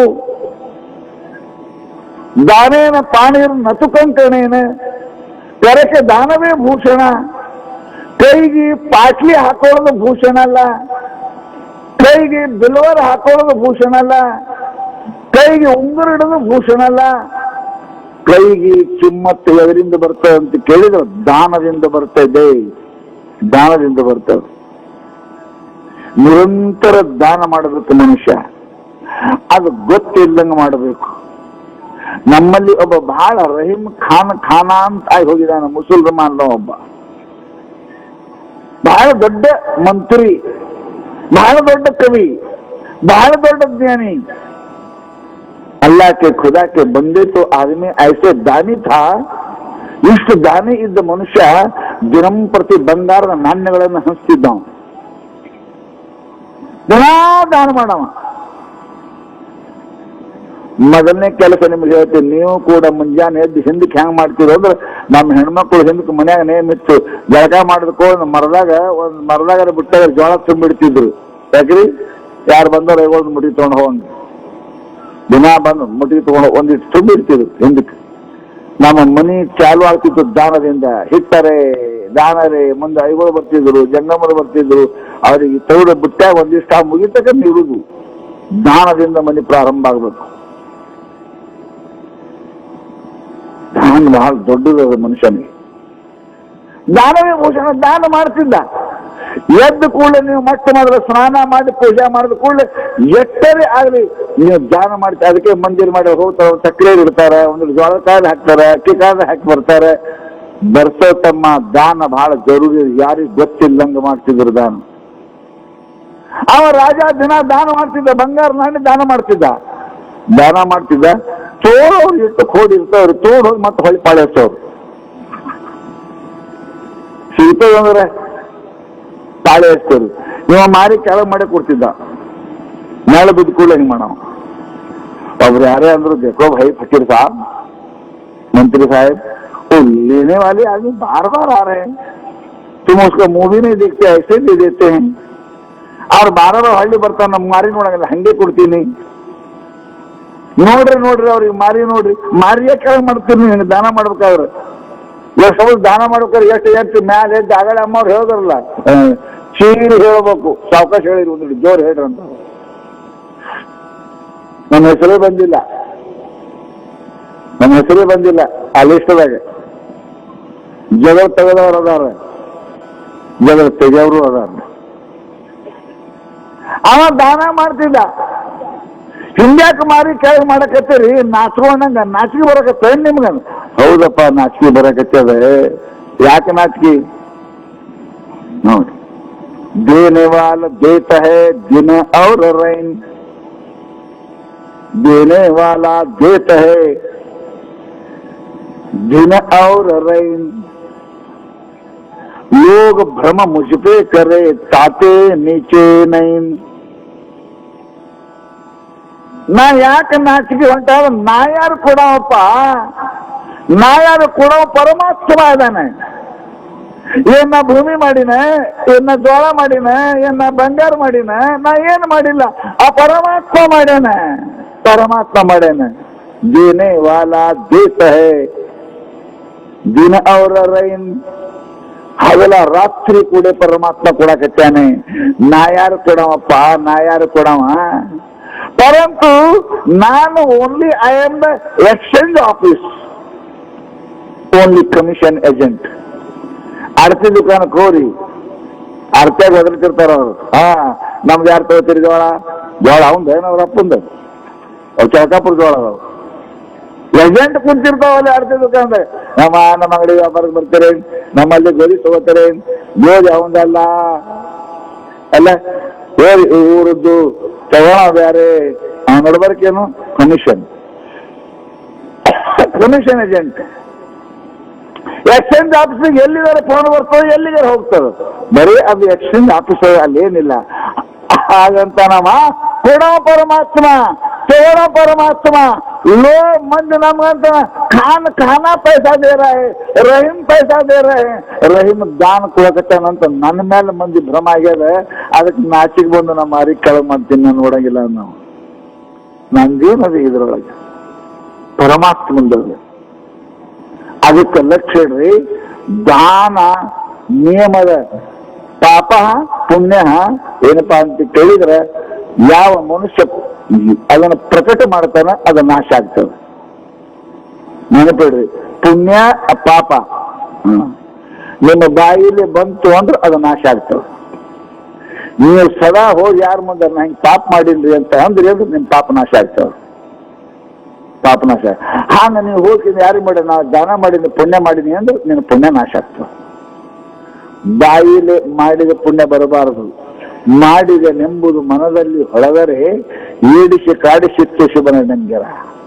ಮಾಡಿದ ನೆನ್ನದಿರ ಲಿಂಗಕ್ಕೆ, ನೀಡಿದ ನೆನ್ನದಿರ ಜಂಗಮಕ್ಕೆ. ಬಸವಣ್ಣ ಹೇಳ್ದ, ದಾನ ಮಾಡುವ ಮನುಷ್ಯ ಏನಪ್ಪಾ ಅಂತ ಕೇಳಿದ್ರೆ ಮಾಡಿದ ಕೂಡಲೇ ತುರಂತ ಮರಿಬೇಕು. ಈ ಕೈಲಿ ಮಾಡೋದ್ ದಾನ ಈ ಕೈ ಗೊತ್ತಿರಬಾರ್ದು. ನಾವು ಊರು ತುಂಬಾ ಹೇಳ್ಕೊತ ಹೋದೇವಿ ಅಂತಂದ್ರೆ ದಾನದ ಪುಣ್ಯ ಕಡಿಮೆ ಆಗುತ್ತದೆ. ಪುಣ್ಯ ಬರಂಗಿಲ್ಲ ಅಂತಲ್ಲ, ಕಡಿಮೆ ಆಗುತ್ತದೆ. ನೇಮದ ಅಪುಣ್ಯ ಕಡಿಮೆ ಆಗುತ್ತದೆ. ಅದಕ್ಕೆ ಮಹಾನುಭಾವರೇನಪ್ಪಾ ಅಂತ ಕೇಳಿದ್ರೆ ದಾನ ಮಾಡಿರ್ತಕ್ಕಂಥದ್ದೇ ಆಗಲಿ, ನಿನಗೆ ದುಡ್ಡು ಹಾಳಾಗದ್ದೆ ಮತ್ತೊಂದು ಕಡೆ ಹೇಳ್ತಾರಪ್ಪ ಅಂದ್ರೆ ಅರ್ಥನಾಶಂ ಮನಸ್ತಾಪಂ ಗೃಹೇ ದುಶ್ಯ ಏನಪ್ಪಾ ಅಂತ ಕೇಳಿ ದುಶ್ಚರಿತಾನಿಚ. ಆಮೇಲೆ ವಂಚನಂ ಅಪಮಾನಂಚ ಮತಿಮಾನ್ ನ ಪ್ರಕಾಶ ಏತ್ ಇನ್ನೊಂದು ಕಡೆ ಹೇಳಿದ್ರು. ಇವೆಲ್ಲಾನು ಕೂಡ ನುಕ್ಸಾನ ಆದದ್ದು ಮಂದಿ ಮುಂದೆ ಹೇಳಬಾರ್ದು. ಹೇಳದ್ರಿ ಅಂದ್ರೆ ಉಳಿಕೆದವ್ರು ಬಿಡಂಗಿನ ಬೆನ್ನ ಹತ್ತಾರೆ ತಾ ಅಂತ ಎಲ್ಲ. ನಿನಗೊಮ್ಮೆ ನುಕ್ಸಾನ ಅಂತ ಬಜಾರ್ದಾಗ ಗೊತ್ತಾಯ್ತು, ಎಲ್ಲರೂ ಬಂದ್ಕೊಂಡಿರ್ತಾರೆ. ಮನುಷ್ಯನ ಹೇಳಬಾರ್ದು ಅವೆಲ್ಲ ಅಂತಾರ. ಅರ್ಥನಾಶಂ ಮನಸ್ತಾಪಂ ಗೃಹೇ ದುಶ್ಚರಿತಾ ನಿಚೆ. ಇದ್ಯಾವ ಮತ್ತೊಂದು ಕಡೆ ಹೇಳಾರ್ನ ಎಷ್ಟು ಗೌಪ್ಯ ಇಡ್ತೀರಿ ಅಷ್ಟು ಚಲೋ. ಹೆಂಗ ಹೆಣ್ಮಗಳು ಪತಿವ್ರತ ಹೆಣ್ಮಗಳು ತನ್ನ ಅವಯವಗಳನ್ನ ಶರೀರವನ್ನ ಹೆಂಗ ಮುಚ್ಚಿ ಇಡ್ತಾಳ ಶಾಸ್ತ್ರದಾಗ. ಮಂದಿ ಕಣ್ಣಿಗೆ ಬೀಳು ಬಿಡಂಗಿಲ್ಲಕಿ, ಅರ್ಧ ಮರ್ಧ ತಿರುಗಾಡಂಗಿಲ್ಲ ಶರೀರ. ಪತಿವ್ರತ ಹೆಣ್ಮಗಳು ತನ್ನ ಶರೀರವನ್ನು ಹೆಂಗ ಮುಚ್ಚಿ ಇಡ್ತಾಳ, ಮಂದಿ ಕಣ್ಣು ಬೀಳಬಾರ್ದು ಅನ್ನಂಗೆ ಹೆಂಗ ಮುಚ್ಚಿ ಇಡ್ತಾಳ. ಹಂಗ ನೀವು ಮಾಡಿದ ಪುಣ್ಯ ಮಂದಿ ಕಿವಿ ಬೀಳಲಾರ್ದಂಗ ಮುಚ್ಚಿಟ್ವಿ ಅಂದ್ರೆ ನಿಮ್ಮ ಪುಣ್ಯ ಸುರಕ್ಷಿತವಾಗಿ ಉಳಿತದೆ, ಇಲ್ಲಕ್ಕೆ ಹಾಳಾಗ್ತದೆ. ನೈತಿ ಕರ್ಕೊಂಡು ತಿರುಗಾಡಿ ಹೆಣ್ಮಗಳು ಹೆಂಗ ಪತಿವ್ರತ ಉಳಕ್ ಬರ್ತದೆ, ಹಂಗ ಪುಣ್ಯ ಹೇಳ್ಕೋತ ತಿರುಗಾಡೋ ಮನುಷ್ಯನ ಪುಣ್ಯ ಹೆಂಗ ಉಳಿತದೆ, ಪುಣ್ಯ ಹಾಳಾಗ್ತದೆ. ಅದಕ್ಕೆ ಪುಣ್ಯಾತ್ಮರೇ ಕೆಲವೊಂದು ವಸ್ತುಗಳು ಏನದಾವ ಅವು ಮಹಾನುಭಾವರು ಮುಚ್ಚಿ ಮುಚ್ಚಿ ಇಡಬೇಕು. ಅವು ಮುಚ್ಚಿ ಮುಚ್ಚಿ ಇಟ್ರಿ ಅಂದ್ರೆ ನಿಮಗೆ ಫಲ ಕೊಡ್ತವೆ, ನಿಮಗೆ ಗೌರವ ಕೊಡ್ತವೆ, ನಿಮಗೆ ದೊಡ್ಡವ್ರನ್ನ ಮಾಡ್ತವೆ ಅಂತ ಮಹಾನುಭಾವರು 9 ಸಾಮಗ್ರಿ, ಇನ್ನು ಮಂತ್ರದ, ಔಷಧದ, ಮಾನದ, ಅಪಮಾನದ, ತಪಾದ ಬಹಳ ಅದಾವ. ಅವೆಲ್ಲ ಏನಪ್ಪಾ ಅಂತ ಕೇಳಿ ಹೇಳಕ್ ಆಗುದಿಲ್ಲ, ಸಮಯ ಇರಂಗಿಲ್ಲ. ಕೆಲವೊಂದರ ಈಗೇನು ಹೇಳ್ಯಾಗ ಅಷ್ಟರೇ ನೀವು ಮುಚ್ಚಿ ಇಡಕ್ಕ ಪ್ರಯತ್ನ ಮಾಡ್ರಿ. ಬಾಯಿಲೆ ಬರಬಾರ್ದು. ನಾ ಮಾಡಿದ ಪುಣ್ಯ ನನ್ನ ಬಾಯಿಲೆ ಬರಬಾರ್ದು. ತನ್ನ ಬಣ್ಣಿಸಬೇಡ ಬಸವಣ್ಣ. ನನ್ನ ಮಾಡಿದ ಪುಣ್ಯ ಮಂದಿ ಅನ್ನಬೇಕು, ನಾವು ಅನ್ನಬಾರ್ದು. ಜ್ಞಾನೇಶ್ವರಿ ಮಹಾರಾಜರು ಬರೀತಾರೆ, ಹೆಂಗ ಏನಪ್ಪಾ ಅಂತ ಕೇಳಿದ್ರೆ ಜಾಳಗಿ ನೋಡ್ತು ಅಂದ್ರೆ, ಜಾಲ ನೋಡ್ತು ಅಂದ್ರೆ ಪಕ್ಷಿ ಚಿಗಿರಿ ಅಂದ್ರೆ ಎಳ್ಳಿ ಹೆಂಗ ಓಡಿ ಹೋಗ್ತಾವ. ನಾ ಸಿಕ್ಕೊಂಡ್ ಬೀಳ್ತೀನೋ ಯಪ್ಪ ಇದರಾಗ ಅಂತ ತಿಳ್ಕೊಂಡು ಹೆಂಗ ಜಾಳಿ ನೋಡಿ ಯಪ್ಪ ಅಂದ್ರೆ ಎಳ್ಳಿ ಪಕ್ಷಿ ಓಡಿ ಹೋಗ್ತಾವೆ. ಹಂಗ ನಿಮ್ದು ವರ್ಣನೆ ಯಾರೇ ಮಾಡಕತ್ತೀರು ಅಂತ ಕೇಳಿದ್ರೆ ಅಲ್ಲಿ ನಿಂದಿರಬಾರ್ದು, ಓಡಿ ಹೋಗ್ಬೇಕಂತ ಜ್ಞಾನೇಶ್ವರ ಮಹಾರಾಜ್ ಬರೀತಾರೆ. ನಾವ್ ಹಂಗಲ್ಲ, 2 ಕಪ್ ಚಾ ಕುಡಿಸಿ ಏನಂದಿ ಅಂತ ಕೇಳ್ಬೇಕೆ ನಾವು. ಏನಂತೀರು? ನಂಗೆ ಬಹಳ ಚಲೋ ಅಂತೀರು. ಉಪ್ಪಿಟ್ಟು ತಿಂತೀಯ ಅನ್ನತಾನ ಮತ್ತ ಮೇಲ. ಉಪ್ಪಿಟ್ಟು ಚಾ ಕುಡಿಸಿ ತಮ್ಮ ವರ್ಣನೆ ಮಾಡ್ಕೊಳ್ಳೋ ಜನ ಇದ್ರ ಪುಣ್ಯ ಹೆಂಗಿರ್ತದೆಯಪ್ಪ. ನಿನ್ನ ಪುಣ್ಯ ಸುದ್ದಿ ಮಾತಾಡಕತ್ತ ಅಲ್ಲಿ ಇರಬಾರ್ದು, ಹೊಂಟು ಹೋಗ್ಬೇಕು ಅಂತಾರ ಅವರು. ಇಲ್ಲಾಂದ್ರೆ ನೀ ಮಾಡಿದ ಪುಣ್ಯ ನಿನ್ನ ಕಿವಿಗೆ ಬಿತ್ತು ಅಂತಂದ್ರೆ ನಿನ್ನ ಪುಣ್ಯ ಹಾಳಾಗ್ತದೆ. ನಿನ್ನ ಪುಣ್ಯ ಹಾಳಾಗ್ತದೆ ತಿಳ್ಕೊಂಡು ಮಾಡಿರ್ತಕ್ಕಂಥ ದಾನ, ಮಾಡಿರ್ತಕ್ಕಂಥ ಪುಣ್ಯ ಇವು ಸುರಕ್ಷಿತವಾಗಿ ಉಳಿಬೇಕು ಅಂದ್ರೆ ಇವೆಲ್ಲ ಗೌಪ್ಯ ಆಗಿಡಬೇಕು. ನಿಮಗೆಲ್ಲರ ಅಪಮಾನ ಆಗಿತ್ತು ಅಂದ್ರೆ ಎಲ್ಲಿ ಹೇಳಕ್ ಹೋಗ್ಬಾರ್ದು. ಆಗ್ಯಾದ ಮುಚ್ಚಿಟ್ಕೋಬೇಕು, ಹಂಗೆ ಅಪಮಾನ ಹೇಳ್ಬಾರ್ದು. ಮನೆಯ ಜಗಳ ಎಲ್ಲರಿಗೂ ಹೇಳ್ಬಾರ್ದು. ಹೇಳೋದ್ರ ಏನಾದ್ರು ಕತೆ ಮುಗಿತೆ. ಮನಿ 4 ಆಗ್ತವೆ 8 ಆಗ್ತವೆ. ಅದಕ್ಕೆ ಗೃಹ ಕಲಾ ಅವೆಲ್ಲಪ್ಪ ಅಂತ ಕೇಳಿ ಹೊರಗೆ ಹೇಳಬಾರ್ದು. ಅವು ಮುಚ್ಚಿ ಇಡಕ್ಕೆ ಪ್ರಯತ್ನ ಮಾಡಬೇಕೆ. ಇಲ್ಲಾಂದ್ರೆ ಸಂಸಾರ ಹಾಳಾಗ್ತದೆ, ನಮ್ಮ ಕೀರ್ತಿ ಹಾಳಾಗ್ತದೆ, ನಮ್ಮ ಪುಣ್ಯ ಹಾಳಾಗ್ತದೆ ಅಂತ ಮಹಾನುಭಾವರು ಹೇಳ್ತಾ ಇದ್ದಾರೆ. ಅದಕ್ಕೆ ತಾವೆಲ್ಲರೂ ಕೂಡ ಸಾದಾ ಸೀದಾ ಸಬ್ಸೆ ಜಾದಾ ನಾವು ಸಾದಾ ಇರಕ್ ಕಲಿಬೇಕು, ಸೀದಾ ಇರಕ್ ಕಲಿಬೇಕು. ಅಂದ್ರೆ ಮನುಷ್ಯ ಅವನ ಜೀವನದಲ್ಲಿ ಸುಖಿನೂ ಆಗ್ತಾನೆ, ಪುಣ್ಯವಂತನೂ ಆಗ್ತಾನೆ, ಪರಮಾತ್ಮನಿಗೆ ಪ್ರೀತಿನೂ ಆಗ್ತಾನವ. ಅಂಥ ಆಚಾರ ವಿಚಾರ ನಮ್ಮೆಲ್ಲರಲ್ಲಿ ಬರಬೇಕು ಅನ್ನೋ ಉದ್ದೇಶದಿಂದಾನೇ ಇಂತಹ ಶ್ಲೋಕವನ್ನ ಇಲ್ಲಿ ನಿರ್ದೇಶ ಮಾಡಿದ್ದಾರೆ. ಪುಣ್ಯಾತ್ಮರೇ, ಜನ ಬಹಳ ಅದ, ಜನ ಬಹಳ ಅದ. ಅಷ್ಟೇ ಏನಪ್ಪಾ ಅಂದ್ರೆ ನೀವು ನಿಮ್ಮ ಸಾತ್ವಿಕತೆಯನ್ನ, ನಿಮ್ಮ ಉದಾರತನವನ್ನ, ನಿಮ್ಮ ದೊಡ್ಡ ಸ್ಥಿತಿಯನ್ನ ಈಗ ತೋರಿಸೋ ಸಮಯ ಅದ. ಎಲ್ಲಾರು ಅಲ್ಲೇನೋ 1000, 2000, 3000 ತಾಟ್ ಇರ್ಬೇಕು, ನೀವು 6000 ಜನ ಅಲ್ಲೇ ಹೋಗಿ ಕುಂತೀರಿ ಅಂದ್ರೆ ಸಮಸ್ಯೆ ಬರಬಾರ್ದು. ಪರವೂರಿನಿಂದ ಯಾರು ಬಂದಾರೆ, ಪ್ರಥಮವಾಗಿ ಅವರು ನಮ್ಮ ದೇವರು, ದೂರಿಂದ ಜನ ಬಂದಾರೆ. ಇದು 4 ದಿವಸ, ಇನ್ನು 3 ದಿವಸ ಅದ. ಜಗ ಸಾಲದು ಬಹಳ ಕಠಿಣ ಅದ. ಎಲ್ಲಾನು ಕೂಡ ಜಗ ಅದ. ಮನಸ್ಸು ದೊಡ್ಡದಿತ್ತು ಅಂದ್ರೆ ಜಗ ಇರ್ತದೆ, ಮನಸ್ಸು ಸಾಣದಿತ್ತು ಅಂದ್ರೆ ಜಗ ಕಡಿಮೆ ಇರ್ತದೆ. ನೀವು ಬಂದವರು ಮನಸ್ಸು ದೊಡ್ಡದು ಮಾಡಿದ್ರಿ ಅಂತ ಕೇಳಿದ್ರೆ ಇದು ದೊಡ್ಡದಾಗ್ತದೆ. ಇಷ್ಟೇ ಜಗ ಬಹಳ ದೊಡ್ಡದಾಗ್ತದೆ. ಬಂದವರಿಗೆ ನೀವು ಉಂಟ್ರಿ ಮೊದಲು, ನಾ ಆಮೇಲೆ ಉಂಟೇನೆ, ನೀವು ಸ್ನಾನ ಮಾಡಿದ್ರೆ ಆಮೇಲೆ ನಾ ಸ್ನಾನ ಮಾಡ್ತೇನೆ, ಈ ಭಾವನಾ ನಮಗೆ ಬಂತು ಅಂತ ಕೇಳಿದ್ರೆ ಈ ಜಗನೇ ಬಹಳ ದೊಡ್ಡದಾಗ್ತದೆ. ಅಂತಹ ಉದಾರ ಭಾವ, ಉದಾರ ಬುದ್ಧಿ, ಗದ್ದಲು ಮಾಡಲಾರದಂತಹ ಬುದ್ಧಿ ಏನಪ್ಪಾ ಅಂದ್ರೆ ತಾವೆಲ್ಲರೂ ಕೂಡ ಅದನ್ನು ತೋರಿಸಿಕೊಡ್ಬೇಕು. ತಮ್ಮ ದೊಡ್ಡ ಸ್ಥಿತಿ ತೋರಿಸಿಕೊಡ್ಬೇಕು. ಯಾವುದೇ ಅಹಿತಕರ ಘಟನೆ ಆಗಲಾರ್ದಂಗೆ ತಾವೆಲ್ಲರೂ ಕೂಡ ಏನಪ್ಪಾ ಅಂದ್ರೆ ಇದಕ್ಕೆ ಅವ್ರು ಸಹಕಾರ ಮಾಡಬೇಕು ಅಂತ ನಿಮ್ಮೆಲ್ಲರಲ್ಲಿ ಕೇಳಿ, ತಾವು ಪರವೂರಿಂದ ಬಂದಿರತಕ್ಕಂಥ ಜನರಿಗೆ ಊಟಕ್ಕೆ ಅನುಕೂಲ ಮಾಡಿಕೊಡ್ಬೇಕು ಅಂತ ನಿಮ್ಗೆ ಹೇಳ್ತಾ, ಮಂಗಲಾಚರಣೆ ಅನಂತರದಲ್ಲಿ ಮುಂದಿನ ಕಾರ್ಯಕ್ರಮ ತಾವೆಲ್ಲ ನಡೆಸಿಕೊಡ್ಬೇಕು ಅಂತ ಹೇಳ್ತಾ ಇದ್ದೇವೆ.